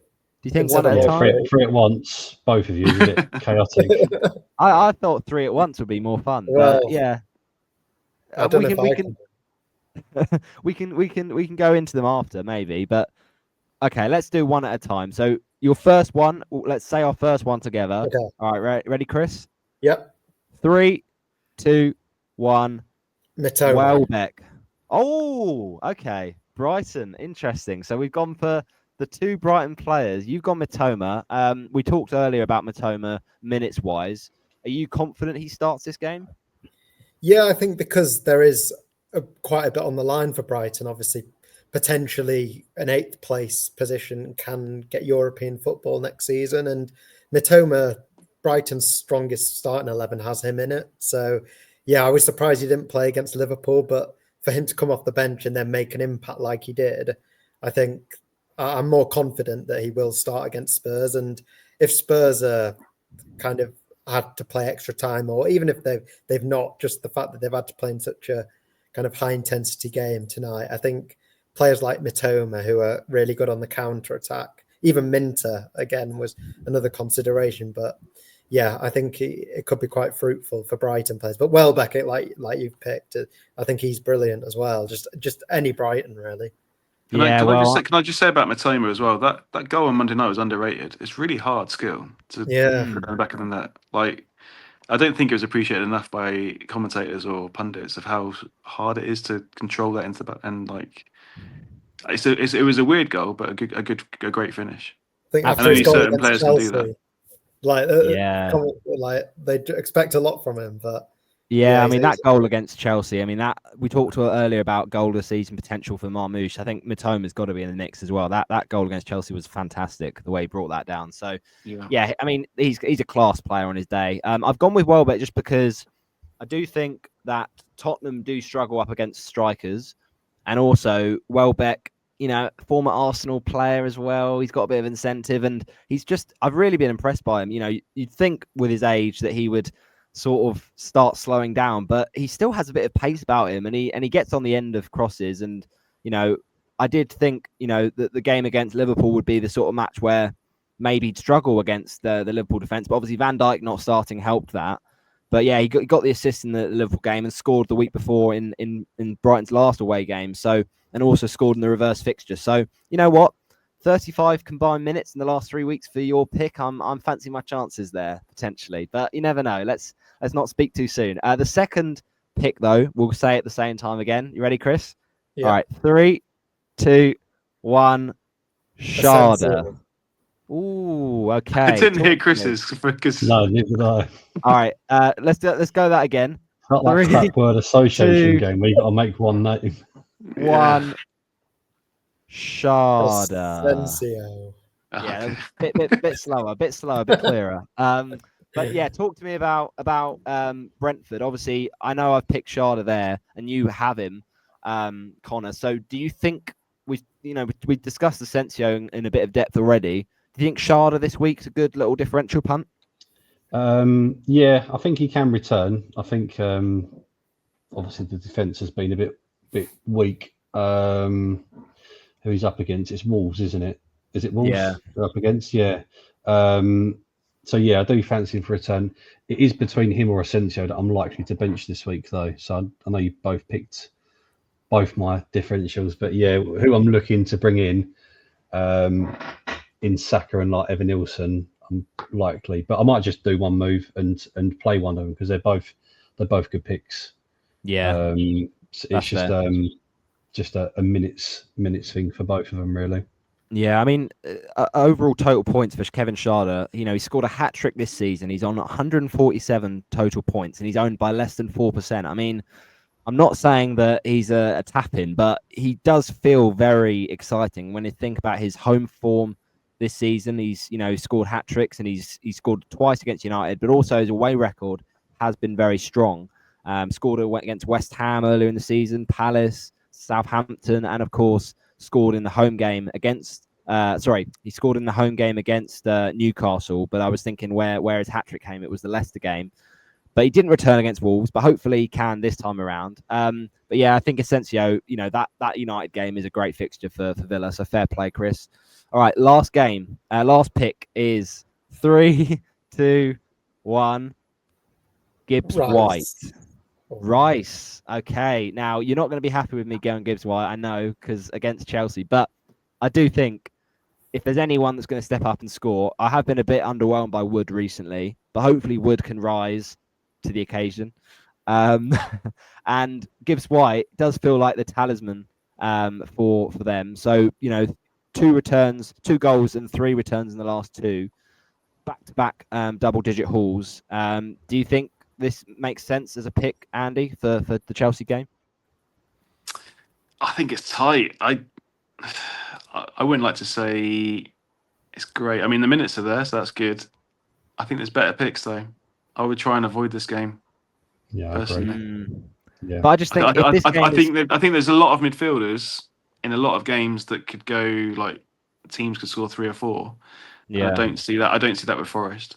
But do you see the argument that because he's a midfielder and he's on set pieces, and potentially if this is the winning goal, he could get good routes to bonus points? Yeah, I agree that he could be like 1-0 Forest and he could get 10 points.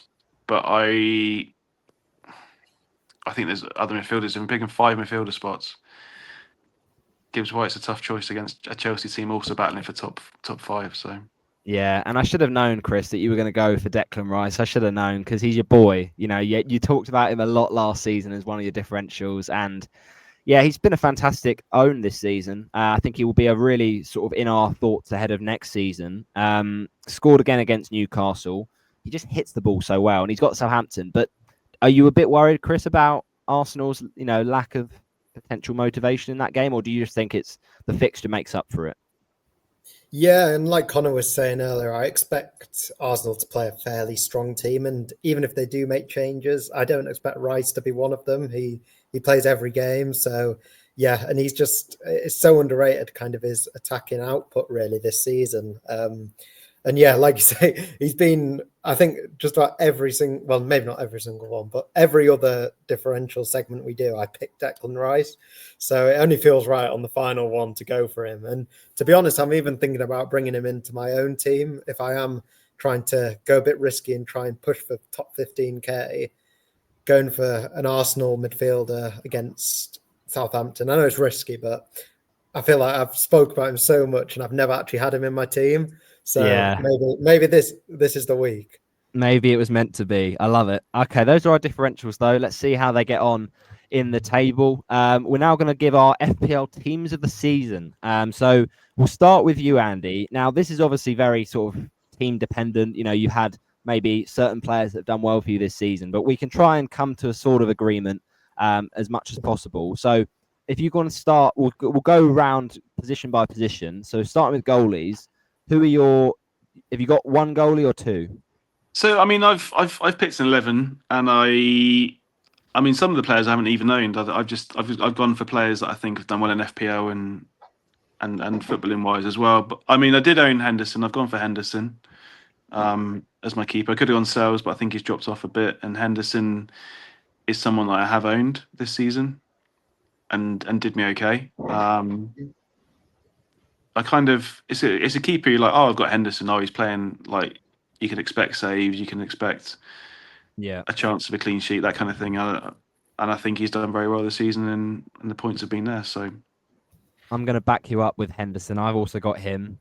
He's been very special to me this season. He's carried a lot of my goalkeeper points. Well, I did previously own Flecken, so I don't think it can get any worse than that. But I did. Flecken's been all right. I've had Flecken for a long time. Please don't diss Flecken. Diss Verbruggen, but not Flecken, please.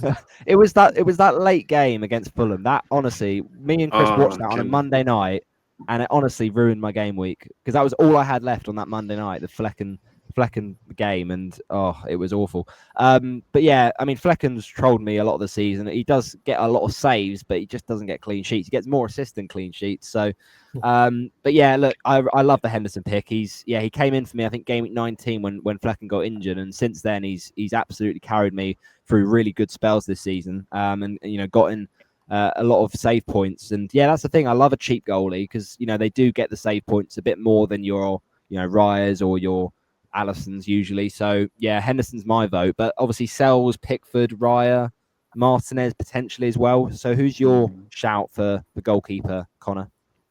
I've gone for Sells. Yeah, I think even though, like Andy said, he's had a bit of a drop off, I think he's just returned so well all season.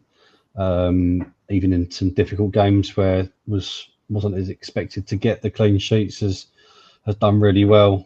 Seems to pick up saves at the same time as the clean sheet, so it's not just a 6-pointer.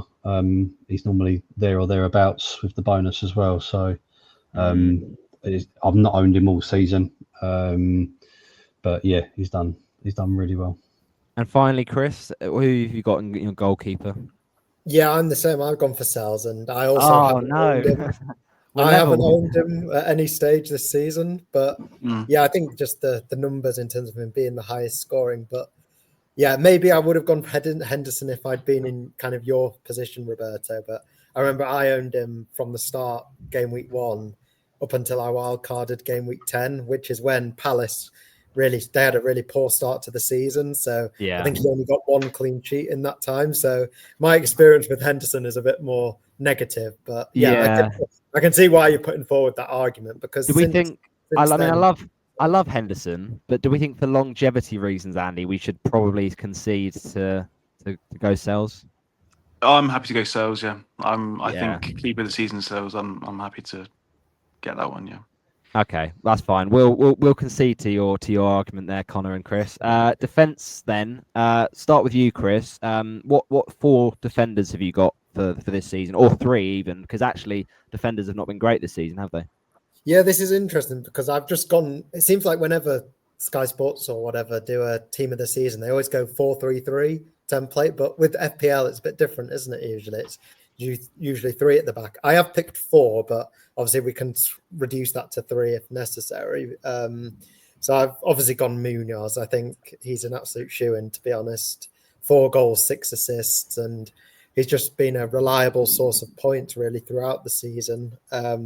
And then I've also got Milenkovic, who probably is as they were saying on Monday Night Football, probably the best newcomer to the league. He's been absolutely sublime, and he's always trust the Serbs. Always trust exactly transformed Forest's defense really. So it wouldn't be right not to have him in, especially with my own experiences with him, owning him pretty much I think since game week 4. I think I brought him in, so he's been in my team since then. I had game week 1. I think game week 1 I had Munoz and I had Ola Aina game week 1, and I just wish I'd kept Aina for longer, man. Like, it's so frustrating. I took him out game week 6 wildcard, and Forest just went on a mad run. But yeah, I love Milenkovic. What he did for me in game week 29, that blank game week, was that 11-pointer transferred in was one of my favourite moments of the season. So yeah, I can't disagree with that. Do you have those 2 as well, Connor, in your defence? I've got Munoz and Milenkovic. Yeah, both in mind for the same reasons. Who's the rest of your defence then? I'd struggled, but I decided on Virgil in the end. I think he's been fairly consistent. Liverpool have kept a good number of clean sheets. He's popped up with a few returns. But yeah, I struggled to pick another defender, if I'm honest. What are you thinking, Andy? Defenders? Yeah, Munoz, Milenkovic, they were like the first 2 I wrote down. It was pretty easy. I think Munoz, and I've said this all season, I think he's the best defender in the game, just of how high he plays and how good he is as a footballer. Milenkovic, for obvious reasons, Forest defensively and his attacking returns. And I went with someone I still like, and I think he's been unlucky not to get more returns. I know he's gone back to centre-back, but I went Gvardiol. Yeah. He still holds the attacking threat from set pieces, as well as if he can play down the left, he can still get assists. Even like last night, he was still making rewarding runs. So even though the points necessarily might not have been there for Gvardiol, I think he's been close to getting more points. So I mean, just on goals alone, he's up there with Milenkovic and Cucurella for goals this season. So I think he's been such a good goal threat. And yeah, it's been annoying at times when O'Reilly's come in and left back and moved Gvardiol over to centre back. But I do think that back three is pretty strong. Munoz, Milenkovic, Gvardiol. I think we all agreed on that then. Yeah. Okay. Yeah. Moving into midfield then. Back to you, Chris. I've gone Mbumo, Diaz, Salah, Murphy. Now, you might argue that that's a bit harsh on Rodgers. So I've gone Mbumo because I think he's a shoo-in. I think he's gone over 200 points. I think he's been brilliant. Salah's an absolute lock because he's broken the FPL points again after he broke it in 17-18. So he's a lock-in. And then the other two spots, I've gone Luis Diaz and Murphy. I think Luis Diaz has to be in there, in my opinion, because of how much he stepped up this season. He was a good asset before, but he's just been a really, he's matched the sort of premium levels we'd have expected from players like Saka and Palmer, but he's been a bit cheaper and so consistent across the season with how Liverpool have done. Murphy in there ahead of Rodgers is a contentious one, I think. And we'll go to you first, Chris. Do you think going for Murphy over Rodgers is wrong? Would you prefer Rodgers in that slot? I think it's very close between those two. But I also think there's other names that could be thrown into that kind of conversation. I think Justin Kluivert, if you talk about explosiveness, I think I know his form has kind of tailed off in recent weeks when he's had injuries and things, but that kind of patch in the middle of the season, everyone owned him. And he obviously had that hat trick at Newcastle, didn't he? And he was just very reliable. So I'd throw his name into the ring. Also, Alex Iwobi, I think, has had a really underrated season at Fulham. Yep. Again, very reliable source of returns without ever kind of getting a really big haul. But yeah, and then like you have kind of picked him in your differentials, Roberto, I think Gibbs White definitely deserves a mention. I think I read somewhere that since game week 15, he's had like the third most kind of returns out of any midfielders in the league. So he's been really good and really consistent throughout. Alanga as well, potentially you could think about, maybe less so with him, but yeah, I think there's a few names there. I think Salah and Mbumo definitely a lock, as you said. Yeah. But if we're going 3 or 4 or even 5 midfielders, I think there's definitely a lot to debate with those ones. I noticed in your team of the season, Andy, you went for a very attacking sort of 3 at the back, but then everyone else in attack sort of thing. It is attacking, yeah. You went for Cunha as well as Gibbs White. So do you want to just talk about why you went for as many midfielders as you did, really? I mean, Cunha is the forward, right? He's just on the left. On the left he's just side, on the left wing. You put him, but it doesn't really matter about positions. But putting in Rodgers there ahead of like Murphy, for instance. Do you think Rodgers has justified it? Because obviously, the start of the season, Rodgers was 5 million, wasn't he? And Murphy was 5.5. Yeah, I think for me, Rodgers just came out of nowhere, and there's a lot of talk about him. And then when he showed how good he was from the start, he's kind of like he drags Villa to good performances. He's there every single minute. Emery doesn't ever take him off. So he's reliable in terms of minutes. Like we can rely on Rodgers. He's been in my team a lot. I think he's done very well. Good hauls. Same with Gibbs White. I mean, you mentioned since game week 15, like third most points for midfielders. He's someone that's reliable as well. Minutes and gets points. And so I put Gibbs White and Rodgers in there, as well as the obvious two, Salah and Bremo. I feel like and there wasn't. I don't really consider Murphy or Gordon or a Newcastle midfielder particularly. I didn't really consider Diaz, even though Liverpool won the title. Interesting. There wasn't. Yeah, I feel like this is the position we're going to disagree on the most, to be honest. Like Connor, have you got any other names that we haven't said already? Yeah, so I did struggle with that kind of Diaz Rodgers spot. I actually went with Bowen as my fourth one. I also had Murphy and Mbumo and Salah. But yeah, I did struggle with that one. But yeah, Bowen could have been Diaz, Rodgers, Gibbs White. Yeah, they're all very close. Could be such a number of people for different reasons and for different spells across the season. Exactly. I don't think there's a standout one like Salah, Mbumo, Munoz, Milenkovic. I think it's all and subjective. That's the thing. Yeah, I mean, that's the thing. It's I, about hopping on at different times, isn't it? yeah. I mean, I would say as well from a personal point of view, Bruno Fernandes has done me great. So I didn't own him, and he was doing terribly, and people owned him. And then when I bought him, like it's game week 11 when I captained him at home to Leicester, he got me 17 points. So he got me 34 points, and I held him for like 6 weeks, and in that time he did amazing.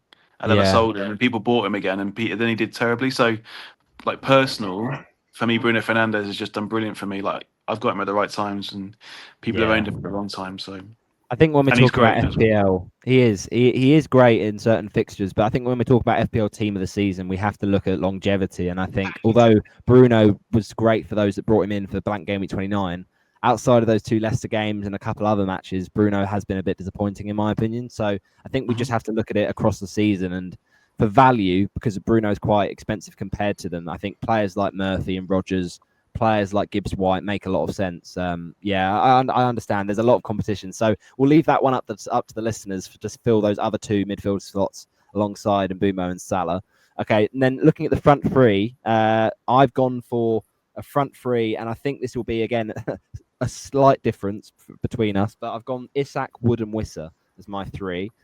Isak because he's been the best forward in the game. Wissa because he's gone up another level this season, and Brentford have been so good. I think Justin Mbeumo isn't enough in this team of the season. Now, Chris Wood is going to split opinion, but I think he has just been amazing. When you think about the fact Forest finished 17th last season, and Chris Wood did end the season on some good form, but he's taken up another level this season to the point where he's got 19 goals. It's quite baffling, really, how much improved player. I think he's my most improved FPL player of the season. So I've got to put Wood in there, but maybe that's just a soft spot towards him. So, Chris, would you agree with that 3 of Isak, Wood, Wissa? Yeah, I've gone the same. I think it's quite simple, to be honest. I think maybe the only one who I'd perhaps bring in as a potential replacement for Wood would be Cunha. But I think Wood definitely justifies his selection. I'd go the same 3. I think Visser, his season has just been absolutely incredible. Like, yeah, and you got to remember as well, he got that injury early in the season, exactly. So if he hadn't have got injured, he could be on even more. Exactly. His points per match ratio is absolutely incredible this season. So yeah, I think he has to be in there. Obviously, Isak, the best striker in the league in the game. So yeah, I think the only one is maybe Wood or Cunha, but I'd go for Wood personally. What do you think on that slant, Connor? Do you think Cunha's unlucky to be taken out because he has been really good in certain game weeks, but then in other game weeks he's also got sent off? Yeah, I think he's been good, but I just think I had the same 3. I just think them 3 have been better, just better options. I noticed though that Andy didn't have Chris Wood, so this is why I'm like, do you just have this thing against Wood, Andy? I do have this thing against Wood, yeah, because he really hurt me when I didn't own him, and even though my forwards, I've picked some good forwards at the right times. I'm not going to say he did bad, because at the time Wood was doing well. I had Cunha was doing well. I had Watkins at certain points. I had Visser, so it's fine. But Chris Wood has still hurt me, and that's a bit of a personal bias not to include him. And I have gone Cunha, Isak, and Visser instead. Yeah, and that's because how well Cunha did for me game week 10 to kind of 20, and I just loved him during that period. He's probably my favourite player this season to own. Just that, that there period was just really was great. That period of game week, I think it was about game week 9, wasn't it? That Haaland dropped off, and Cunha then really got into form around that time as well. That was a key sort of moment in the season, sort of a kind of parting the waves, sort of turning moment for people that did sell Haaland at that time, because he did go on a nice run, Cunha. But I think people we've not mentioned, which are honourable mentions, maybe someone like a Mateta has had a really good season. I know he did take a while to get going, but he's had a really good end to the season. It always seems to be the way with Palace and Mateta ending strong. And Bowen we mentioned, but maybe was in 1 or 2 of those teams. Evan Nilsson's had a strong season as well. He's definitely worth a shout. Eze, good second half, but not so good first half. Robinson obviously getting a lot of assists for Fulham. Gibbs White we've mentioned, and also I think it's fair if we give someone like Wan-Bissaka a shout, because he's not been highly owned by many people, but he has hauled quite a few times this season. So players like him, players like Herkes and Ola Aina definitely in the mix. Well, there's our teams of the season. Thanks for those. Really interesting chat. We're now going to get into quickly updating people on how the mini league is looking ahead of the final game week. And I know that Andy wants to go watch that United game, and we'll get you straight there. Don't worry, Andy. Yeah, the mini league is looking tasty, I have to say, because a lot has been decided, but the crucial thing that we still have to find out is what is going on with the relegation picture. Now, Gameweek 37's results, Sugar FC with a narrow win over Martin Bielko, 54-53. We had Prezzo FC losing to Stuart Davies, which is a key result in the relegation battle. So Prezzo FC still in a bit of trouble there. Sidanth, who's currently in big trouble relegation-wise, currently ranked 27th in the bottom three. He got a win, but it might be too little too late. We'll have to see. He won against Marcelo Roca. We also had Richard winning against No FPL, 47-43. Grida Duma, who, to be fair, Chris, it's been a two-horse race for the title all season, but Grida Duma's really pushed through in these last few weeks to, kind of make Olide do what Tottenham did a few seasons back when Leicester won the league and finished third in a two-horse race. But fair play, Grida Duma, finishing looks like he'll be second, and he got another win. And he beating deleted player, which is ironic because that player did get relegated this season. I'm not sure how much they changed their team, if at all. But yeah, right at the bottom of the table, they've done a bit of a Southampton, rooted to the bottom of the table, not a good season for them at all. But relegation confirmed for deleted player in this imaginary league. But also Robert with a narrow defeat to Jamie Burgoyne. We have Soresh losing to Sam Malasela. Also AKFC Canyon Solar. Huge defeat for him against FPL Ullen, who FPL Ullen just looking behind his shoulder, potentially a bit of relegation worry on the final day, but it's more of a worry for Canyon Solar, who's got a 6-pointer match this week up against Sidanth in 27th. So 26th against 27th with Canyon Solar there. Also a win for Chris. You're back to winning ways, Chris, after your sort of post-title slump. So that's a nice thing. 69-36 over Darwizzy.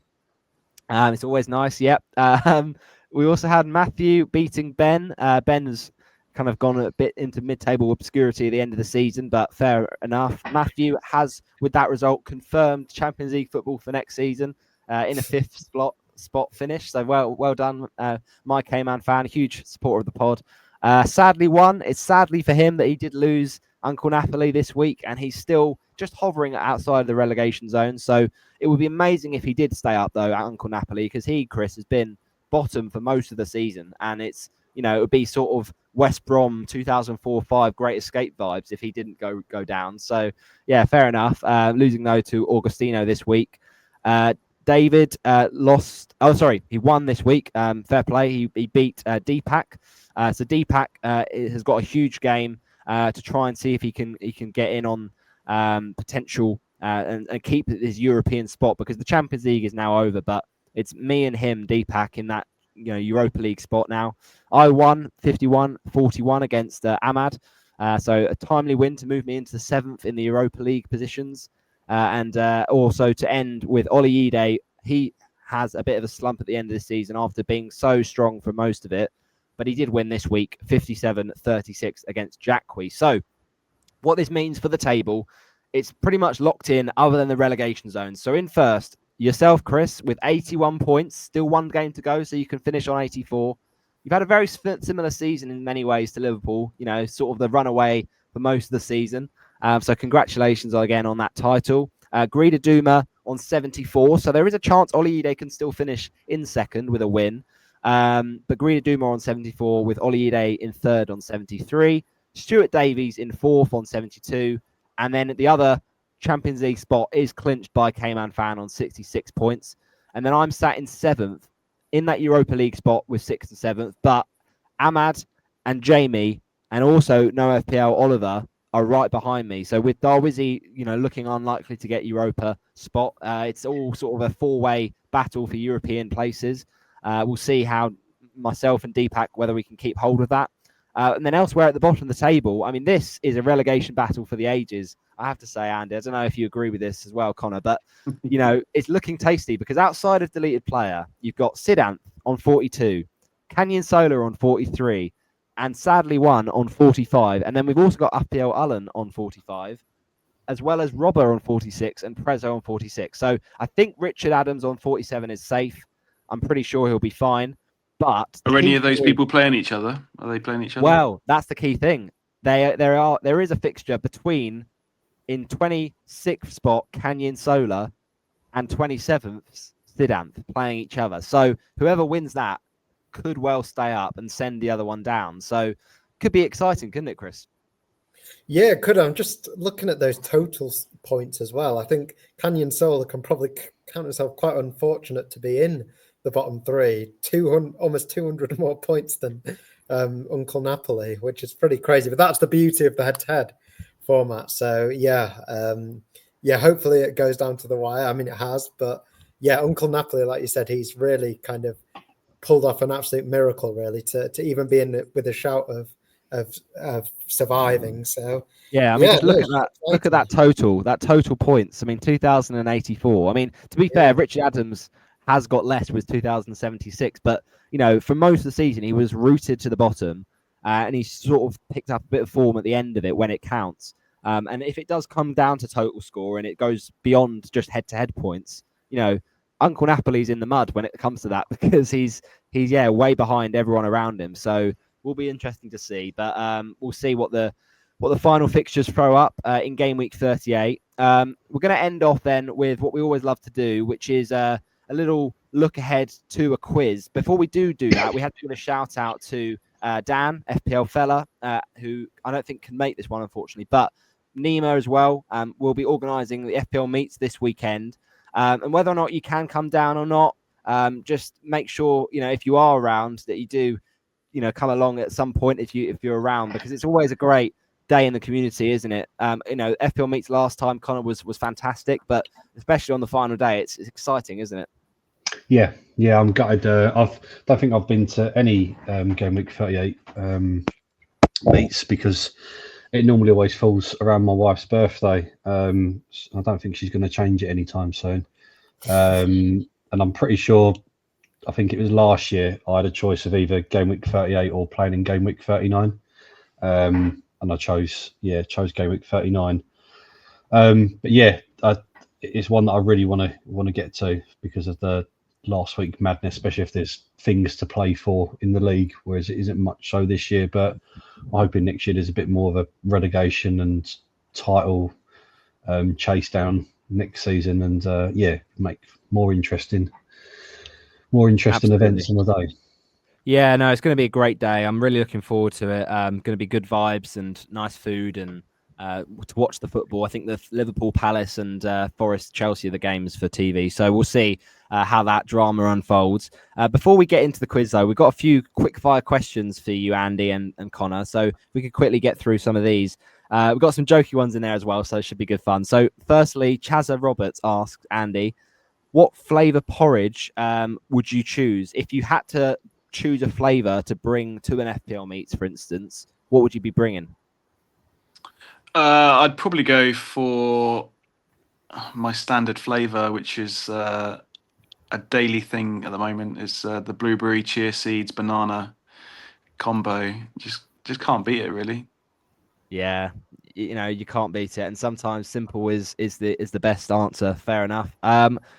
Okay, another question for you, Andy. What is the best rich uncle draft for Game Week 8 in Elite Syrian Fantasy? That's from FPL Nightmare. Very, very niche, but I mean, it's a big week for Norwegian fantasy. It's a double game week, so all the big teams are playing twice because they got European qualifiers later in the season, so they have a double game week now. I don't know yet, but I know that it's triple Budaglimt. It'll be triple Rosenborg, probably, and double Friedrichstad. That will make up most of my team. So fair enough. But I mean, it's very niche, isn't it? But we've also got one for you here, Connor. it's a decision about benching and playing players. So it's a tight decision. I know you've got Sharda, so you may be more well informed. But if you had to bench one of Wood or Sharda, who would you go? He's got Brentford attacking triple up as well to kind of factor into that decision. I'd be benching Sharda. Yeah. Home fixture, penalties, talisman. Yeah, easy one, that one. And also, this question, the comment I should say from Vile MCFC from N1 has also said he'd like to dedicate his potential first top 10k finish to Andy's no Haaland till game week 9 masterclass, which worked wonders for him. Was even top 5k at one point in the season until he transferred in Haaland. So yeah, shout out to you, Andy, for helping people along the way. Haaland was too expensive, and I'm going to go the same next season with Salah. Hopefully Salah's 14.5 and we can all avoid him. Yeah. Exactly. Hopefully Haaland can carry on his washed form at the moment. My K-Man fan, though, has asked, Connor, who do you think has been the most disappointing FPL asset this season is due a big price drop going into 25-26? God, there's been a lot of them, hasn't there? There certainly has. First one that jumped in my head was Foden, so I'm going to say Foden. Yeah. Do you think Son is up there as well, Andy? I think Son's probably finished now. We'll see what he does tonight, but his legs are gone. If he hasn't got the pace, he can't get past people. So yeah, it might be the end of Son. Might be the end of Son, unfortunately. Yeah. For anyone interested, in 25 minutes, United have had 3 shots, 1 on target, and 67% possession. So it looks like United are on top. Okay, next question then. I agree. I think Foden is probably the best answer for that. I think also it's been a really disappointing season. I know that Palmer's got more than 200 points, but when we think about his price at the start of the season, he did need to get premium sort of levels close to Salah, and he has been far off Salah. So I know it's harsh on Palmer because he had a good first half, but I think the way he's dropped off this second half of the season has been a little bit underwhelming. So I'd imagine he will drop in price by quite a bit next season. Next question then. This is interesting. Could we have a cheeky little look ahead to next season, Andy? What are your top 5 players on pregnancy watch for 25-26? Well, the interesting thing on pregnancy watch is that the first choice Liverpool midfield have all got pregnant partners. So Gravenberch, McAllister, and Szoboszlai have all got pregnant partners. So I don't know the due dates, and I'll do my study in the summer. But if all 3 are missing in a certain week, then it's not going to be pretty. Yeah. Slow start to the season confirmed for Liverpool. Yeah, that could be right, Chris. Yeah, you could be right. But then they'll probably have game week 1 Liverpool at home. We'll all triple up on Liverpool. So and Leeds at home. Yeah, probably. Let's not forget that they did against Leeds at home in game week 1 of 2021. Let's not forget Bielsa's a madman and just doesn't care for anyone. That's true. Maybe Daniel Farke will be a bit more conservative. Okay, this one for you, Connor, then. Assistant manager wise, if you were looking at someone this week, would you go for safe or would you go for table bonus? Because is it actually good to chase for that on the final week, do you think? Yeah, I think I use mine in quite safe in the double game week on slot, but if the double game weeks weren't there, if I had it now, I'd always be using table bonus for what you can get from it. I'd be looking at a table bonus game, definitely. Yeah. Are there any you're thinking about, Andy, for table bonus? I haven't really thought about it. Table bonus is, it's tricky, isn't it? It's tricky. I wouldn't go. Maybe Ipswich are too low for West Ham, aren't they? They are, yeah. Yeah. What's the table bonuses available? Any? I'm not going to get Palace. I'm not going to get Palace. Yeah, there's not a lot. You wouldn't go Leicester against Bournemouth. I don't think that makes sense. Maybe you could look at Fulham against Man City, maybe, because they have got their last home game. But I think you probably go with the safe options here this week. I think you maybe go for an Arteta. You maybe go for, if you've got the funds, I guess. But if you go for maybe like a Eddie Howe against Everton.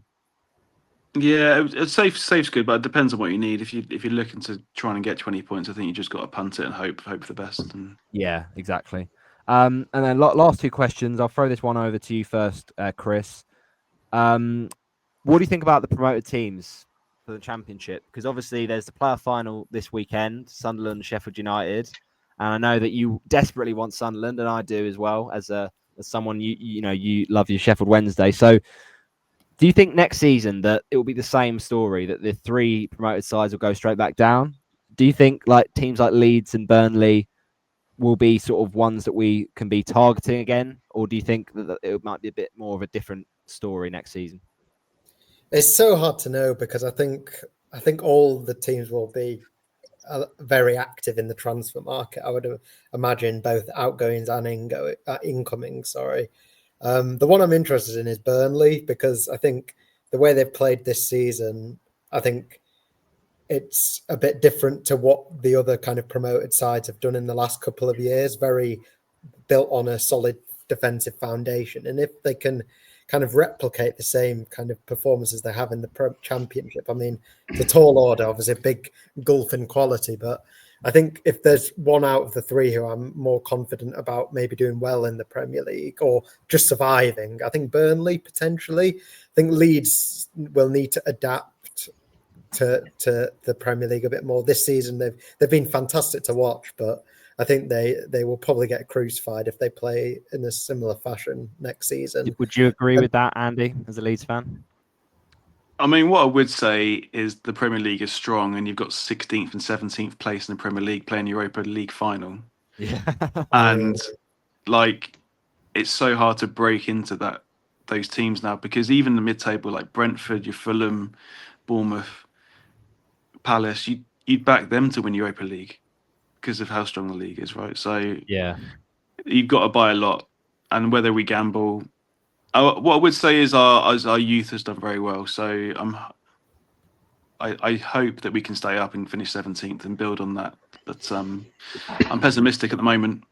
I just think the Premier League's too strong. The Premier League's too strong. We're good, and Leeds are great, and we're a strong Championship team. But the Premier League is such a different class. And you got Wolves. You got 4 players that play for Brazil. Yeah. The class is different. It's different. Yeah. I mean, from someone who's a bit less sort of maybe biased towards any sort of Championship club, from your point of view, Connor, do you think the Premier League will still be about, FPL next season targeting these promoted clubs, like for instance, a Sunderland who've not been up in the Premier League since 2017? Yeah, I think there will always be that case until they kind of stay there for like a season or two. But I think I was listening to Planet FPL's pod, and they were saying that they pretty much expect you need kind of 2 or 3 yo-yos like before you can then kind of like establish yourself. I think Bournemouth will struggle next season. I think they'll lose a lot of players, and I think they'll lose their manager as well. So I think it's going to take a Championship team to not only do well, but hope that a few Premier League teams don't do so well as well. So I think there's a combination of 2 things. Exactly. Surprised you didn't mention Roberto to this day in 2006. I know. Yeah. 19 years ago, a special day at the Millennium. Player final. I don't know if you remember it, Andy. I skipped past your post earlier on, Roberto. Yeah, I was just a little cheeky tag. I thought you might enjoy it, but no, Jay Demerit. I didn't enjoy it. I didn't enjoy it. No. Oh, what a surprise! I thought you would. Oh well. No, it's all good. It was a memorable day, and we got relegated straight away. So it's one of those. But hopefully, we can get promoted not too long away. I mean, I haven't got much faith at the moment with the sacking managers, but you never know. Paolo Pezzolano might be the next big thing, so we'll see. Moving on then to the quiz, which is always good fun, and we'll rattle through it. I know that we're wanting to get into that United game, but the last thing to say, time, then, Roberto. The last thing to say on the quiz, what we always do with the quiz, guys, is we have buzzer noises. So the buzzer noise is up to you. It can be something related to football. It can be something to do with one of your clubs or something you like. So I'll go over to you first, Andy. What's your buzzer noise for the quiz? Could be like a phrase or not a sound. I just love ducks, please. So a quack is perfect. Quack. Love it. Great. What about you, Connor? Have we got to make these noises? Yes. Okay. So Andy's going to have to quack, yeah? Yeah, quacking's fine. No, you don't I'll- actually have to quack. You could just say the word quack. I'll do a chicken noise then. Okay. All right. Love the commitment. Chris, it's your last quiz for a preview. Obviously, we've got the quiz next week with PRAS, but what's your penultimate of the season buzzer noise? Well, as you know, I always go King Cole, but I think it seems to have jinxed him this season. So yeah, in the hope that I can reverse jinx it, and he has an absolute fantastic game at the weekend, I'm going to go away the lads for Sunderland. Okay, well, you don't want Newcastle to win, so be careful with that. Away the lads could be taken, but yeah, no, I know what you mean. Hopefully, Sunderland win on Saturday. Okay, round one. We've got two members of the FPL community with absolutely fantastic beards on show this evening, and so I thought I'd do one dedicated to that. Really, you keep them well pruned, and they're very, very, handsome looking. So. Round one is all about beards. I'm It's going as to short as it's been for a while. This is the shortest. I I've had noticed. for ages. I noticed you got a fresh trim recently. Yeah, so Yeah. fair enough. This is about Premier League players then with beards. I'm going to give you some players. I want you to buzz in, and Chris, you can get involved in this as well. If you think this player's got a beard, buzz in, say yes or no, and if you get it wrong, you're frozen out for that round. And then basically it's the next person to get through the questions. So it will be What's clarifying as a beard? If they've got stubble, is that a beard? stubble. We're not going to give stubble beard qualification, although it technically is. It needs to be a more noticeable beard than stubble. From like Andy's up, yeah. Yeah. Yeah, Beyond Andy's up. that. Yeah, exactly. That's a nice benchmark. Thank you, Andy. Okay, question one. First one is Fabian Scher. Beard or no beard? Okay, well, I've heard a chicken noise. Lord Ophiuchus, what are you saying? I'm gonna say no beard. Okay, you've went quick with your buzzer, and you are correct. It is no beard. He's got the little tash, but he hasn't got the beard. So yeah, 1-0 very early on to Connor there. Okay, the next one up. I'll just write that down before I forget. Chris, you've still got a chance here, and Andy, I know you're waiting for your moment. Next one, Kostas Tsimikas, beard Quack. or no beard? Oh, okay, Andy, what are you saying? Beard. That is correct. He has got a beard, and I can understand. You're taking a bit of time to find your feet, Chris. You haven't got the beard experience, but it's all right. We got time. I wasn't Question buzzing 3. in. I needed to hear Andy quack. I would have waited for ages. You wanted that noise, yeah. Next one, certain Nottingham Forest player, Mr. Ryan Yates. Beard or Whack. no beard? Okay, Andy? No beard. That is correct. Little baby face, Ryan Yates. No beard for him. So Andy is into the lead. Okay, he's turned it around. Next up, buzz in when you feel like you want to go for it, Chris. Ben White. Beard or no beard? Okay, there was Connor there. Beard. Beard is correct. Are you sensing a little pattern here? It might be a pattern to keep going. It might be one that gets thrown off soon. But yes, Connor, you got that correct. It is beard. So 2-2, still nothing for Chris, but there's still time. Yannick Vestergaard. Beard or no beard? Okay, I just heard ahead of Chris. I heard Connor there again. Connor? No beard. It's correct. You know your beards. I'm impressed. Very, very well done. And you've turned it around again to lead Andy now 3-2. It's all about speed here, Chris. You're up against two beards experts. So if you can get it in there quickly, then that might give you a chance. This might be a tougher one, though. Yusuf Chamiti from Everton. Quack. Beard. Okay, Andy's gone there. No beard. I can tell you that is incorrect. He does have a beard. So that's the first one wrong. So we don't give Andy any points. And because you got it wrong, we give a point each to Connor and Chris. So that strengthens Connor's lead. He's now got a 2-point lead over Andy. But Chris, you're off the mark. Get And in. On the board. last question. We've got one more question to go. So basically, there's, Connor's already won, but let's see if you guys can get some consolations back, Chris and Andy. Mickey van de Ven, beard or no beard? Oh, No Connor's beard. too quick. Connor's too quick. No beard. That is correct. Yeah, again, baby-faced. Mickey van de Ven, no beard. So that's 5 for Connor, 2 for Andy, and 1 for Chris. Well done, Connor. Absolutely smashed that round. Okay, question 2. This is for players that have got beards, so no more no beards. What I'm going to do is I'm going to describe Premier League players with beards, and you've got to try and work out who the player is with a beard that I'm talking about. Okay, player number 1. This player is Portuguese.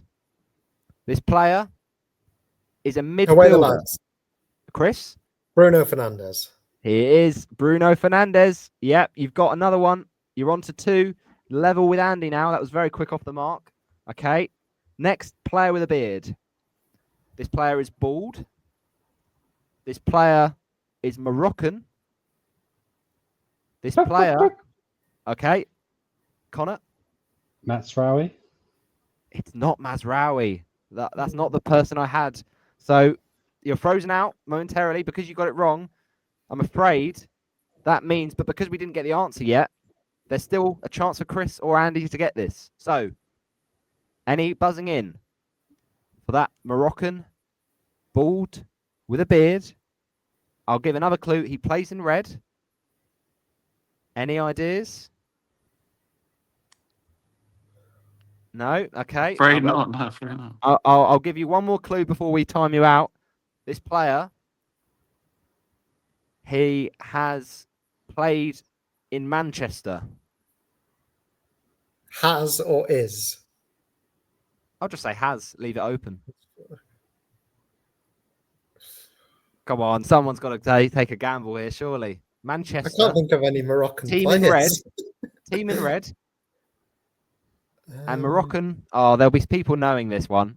All right, I'm going to have to give you no points, I'm afraid. It took too long.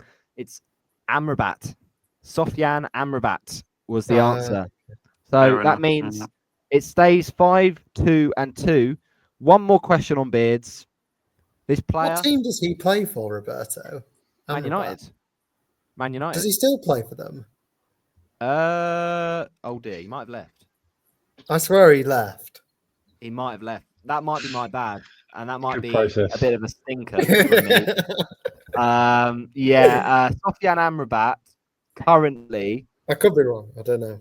You might be wrong. I'm not sure. No, he currently plays for Fenerbahce on loan from Syria, Fiorentina. So I've had a blunder there. I'm going to give you another I think question. Connor should get the Mazraoui shout because, like, is he Moroccan? Is he Moroccan though? I don't know. Is he? I think The card said Amrabat. Let's leave it as Amrabat. No points given. Yeah, please. To we be just fair, double check Moroccan. He is Moroccan. Mazraoui? He is Moroccan. He is Moroccan. So you know what? I'm going to give you that point for. he's got a receding hairline. Yeah. I'm going to give you that point for originality, Connor. Sorry, but 6 for Connor now. 2 for Chris, 2 for Andy. Last one on beards, and let's hopefully you guys get this one. This player plays for Chelsea. His first name is very similar to my first name.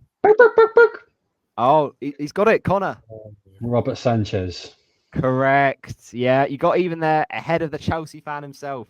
So that's a very emphatic 7-2-2 win on the beard round. Okay, next round then. It resets for the next round. And this is all about the final day of the Premier League season. I want to know, it's a multiple choice question. Just buzz in and keep going until you get it right.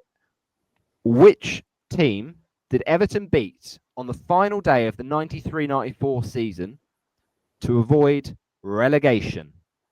Was it A, Ipswich Town? Oh, he's gone early. Connor? Was it Wimbledon? You've got it right. I've not even read it out yet, but you've got it right. That's fantastic. Very well done. You are dominating in this quiz. James Planet. I think he'd done that on this day. Very nice. That shows revision always helps, Connor. B for Crystal Palace was what I was going to say. C, United. And yes, D, Wimbledon. Wow, you're absolutely smashing it. Question 4. So it's 1-0 in this next round to Connor. Which current Premier League player from this season has the most final day goals? Now, you want to hear all the options here, so maybe hold your buzzer. In A, Jamie Vardy. B, Mohamed Salah. C, Callum Wilson. D, Chris Wood. Or E, Marcus Rashford. Which current Premier League player? Okay, I heard a quack there, Andy. Callum Wilson, I'll go with. I'm afraid that is incorrect. So you're momentarily frozen out. It's between Chris and Connor. Buzz in when you think you can have a go. A, Jamie Vardy. B, Mo Salah. C, Callum Wilson. D, Chris Wood. E, Rashford. Any punts? You know it's not Chris Wood. Oh, sorry, Callum Wilson. Might be Chris Wood. Come on. Let's roll the dice here. Come on. Go on, Chris. I want you to eliminate. We'll have to time you out. Okay, away the lads. Okay. I'll go Vardy. That is correct. Well done. It is now 1-1. Very well done. Jamie Vardy is correct. He loves the final day. Shame he can't make a final day goal this season, though. Okay, so that's 1-1 in round 2 for the final day. The last question of this round and of this quiz is going to be a little bit related to your clubs. So we're going to actually have a question for Connor and Andy and a question just for Chris, so you can level out. So it is currently 1-1 going into it with Connor and Chris each on 1 point. But this question is for Chris. Chelsea made it into the Conference League final to face Real Betis. Can you name any current Real Betis players who played in the Premier League before? It's all for you, Chris. As many as you can get, and then we move on to the question for Andy and Connor. Sorry, was it Real Betis players who have played in the Prem? Correct. Anthony, that is 1. So you're now up to 2-1 over Connor. It's about how many you can get, basically. Fill your boots right? here. Okay. Is that as far as you can go? They've got an interesting team. Isco's not played in the Premier League, has he? So no, I won't go for him. Just let me know when you need to give up, because we are a little bit against the clock here. Yeah, sorry. I'll go. I think Fornals plays. Pablo Fornals. You're up to 2 there now. 3-1. So this is setting the bench target for Andy and Connor in their question. But yeah, 3-1. Pablo Fornals is correct. Any more? The only other one is Lo Celso, but I don't know. Lo Celso. You're up to 4. Yeah, that is correct, and that's where we're going to end it. That's all you've got left. The other answers you would have had, I don't know if you'd have got this, Andy. Diego Llorente, former Leeds player, of course. Cucho Hernandez, former Watford player, scored a great bicycle kick against Arsenal. Hector Bellerin, talking of Arsenal. Adrian, another Leeds player, Mark Rocker, and Roman Perro from former Southampton. Okay, so it's 4-1 then, heading into that question for Connor and Andy. So a big task for you to pull this back, Andy, especially with no points in this round. But 1 for Connor gives you a bit of hope, Connor. So let's see. Leeds and Burnley have been promoted into the Premier League. Arsenal have finished 2nd again. Now, I want to tell me players that have played for Leeds and Arsenal. So buzz in when you think you've got an answer. Quack. Andy? Rocastle. Yes, fantastic shout. David Rocastle. Okay, I'm going to hand this over, sort of a tennis format, back to you then, Connor. I don't know why I want to say this, but I've got a feeling Luke Ayling's an Arsenal supporter. Okay. Did he possibly play for Arsenal at a lower level? I'm afraid that is incorrect. So because of that, Andy, you've taken home the win in that round. What I was going to say was if you can keep getting these right, it just tallies up the points, get to close to Chris. But because of the fact you haven't got one wrong yet, Andy, you keep going. I'm afraid that's as far as you can go. So I'm afraid that means you're staying on one, Connor, but you've still got 3 to get, Andy, if you can try and catch up to Chris here. So any more answers you had it up your sleeve? I've got John Lukic. John Lukic, great answer. You're up to 2. And there's not many for Leeds and Arsenal, is there? I mean, John Lukic and Rocastle, that's old. That's showing me age. Some of these, surely there must be newer think ones. about them. Some of these, you'll be kicking yourself when we get the answers. But is that all you got in the tank? Oh, it's fine, yeah. Okay, we're going to call it a day. But you did secure second at least, Andy. That's the nice thing. Sorry about that, Connor, but it wasn't to be. But answers we could have had for Arsenal Leeds, current Crystal Palace, Eddie Nketiah was a good shout. And also current Arsenal player, Ben White, former Leeds player. Yeah. Kyle Bartley was also an answer you could have had. Paul Dickov, Glenn Kamara, Stuart Taylor, David O'Leary, and also Jermaine Pennant was another potential answer. So that means that by a big margin for the second round, Chris, you got the win. But overall, with that amazing 7 in the first round, you've comfortably won this week. Well done, Connor. Very impressive quizzing skills. Well done. Congrats. Thank you. I can hear some saltiness in Andy's congrats there. I think never hate. I always hate losing, so it's fine. No, it's all good. It's the best way to be, Andy. But no, it's been a pleasure to get both yourself, Andy, and Connor onto the pod. It's been a really enjoyable episode. Just lastly, before we end, final transfer. What's your last transfer of the season going to be? Because I think I'm going to probably do Vardy to a striker, and I think it's going to be Welbeck. I think I'm going to talk the talk with my differential pick. I think I'm going to go for it against that Spurs defence. I know Spurs are 1-0 up at the moment, but I think I back that Brighton team to go for it. But what about you, Andy? So I've got 3 free transfers. I think Gordon is going to be coming in, and then decisions on the other 2. I might go Livramento as a Newcastle defender. I thought about Kirkes, but I'm not too sure.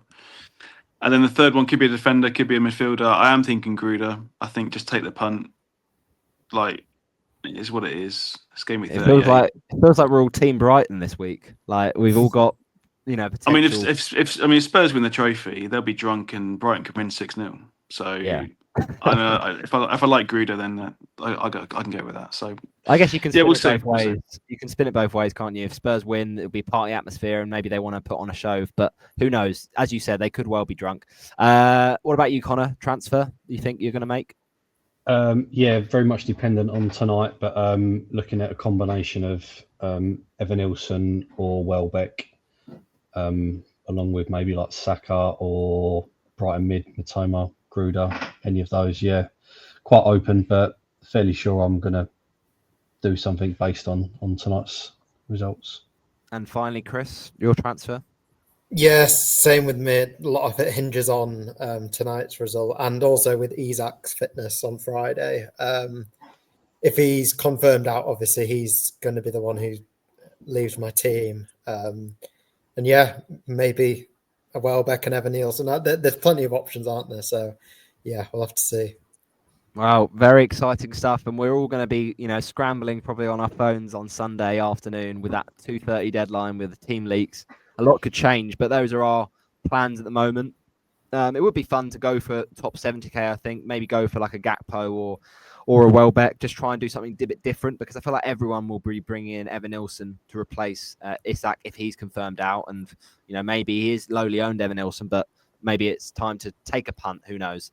But that's been our episode, and that's our last ever, well, no, not necessarily ever, but for this season at least, game week preview. So it's been a pleasure to do these previews this season. Thanks for all those that have listened, and thanks to those amazing guests, giving up their time on a Wednesday evening. We've really appreciated it, and it's been really good fun. So thanks again, Andy, and thanks again, Connor, for coming on. Where can people follow you, Andy? Don't follow me. I've got enough followers. It's FPL Tactician. You'll find me. You'll find me. Just type in FPL and you'll find me. You'll probably find you if you just type in Bournemouth, or you type in Saka or something. So you're pretty much viral at this point. You don't really need much of a search engine optimization. But what about you, Connor? Where can people follow you? If they want to, I don't tweet much, but at FPLord Ophiuchus. Yeah, if you're really into Pokemon, give him a follow because it's top content on Twitter for sure. But no, it's been so good, and love getting you on. And Chris, thanks again for being my co-host this second season. It's been fantastic, and we're really looking forward to next week, where we'll have a season review episode with PRAS, the legendary PRAS from FPL Wire. So really looking forward to that, and maybe even trying to get on FPL Northern, but we'll see if he's around. He might not be if he's crashed out the top 10 in the world, but we'll see. But thanks again, Chris, as always, and thanks for listening, everyone. Thanks, Roberto. Thanks, Chris. Thank you. No worries. See you next time on the next Form is Temporary. Bye-bye.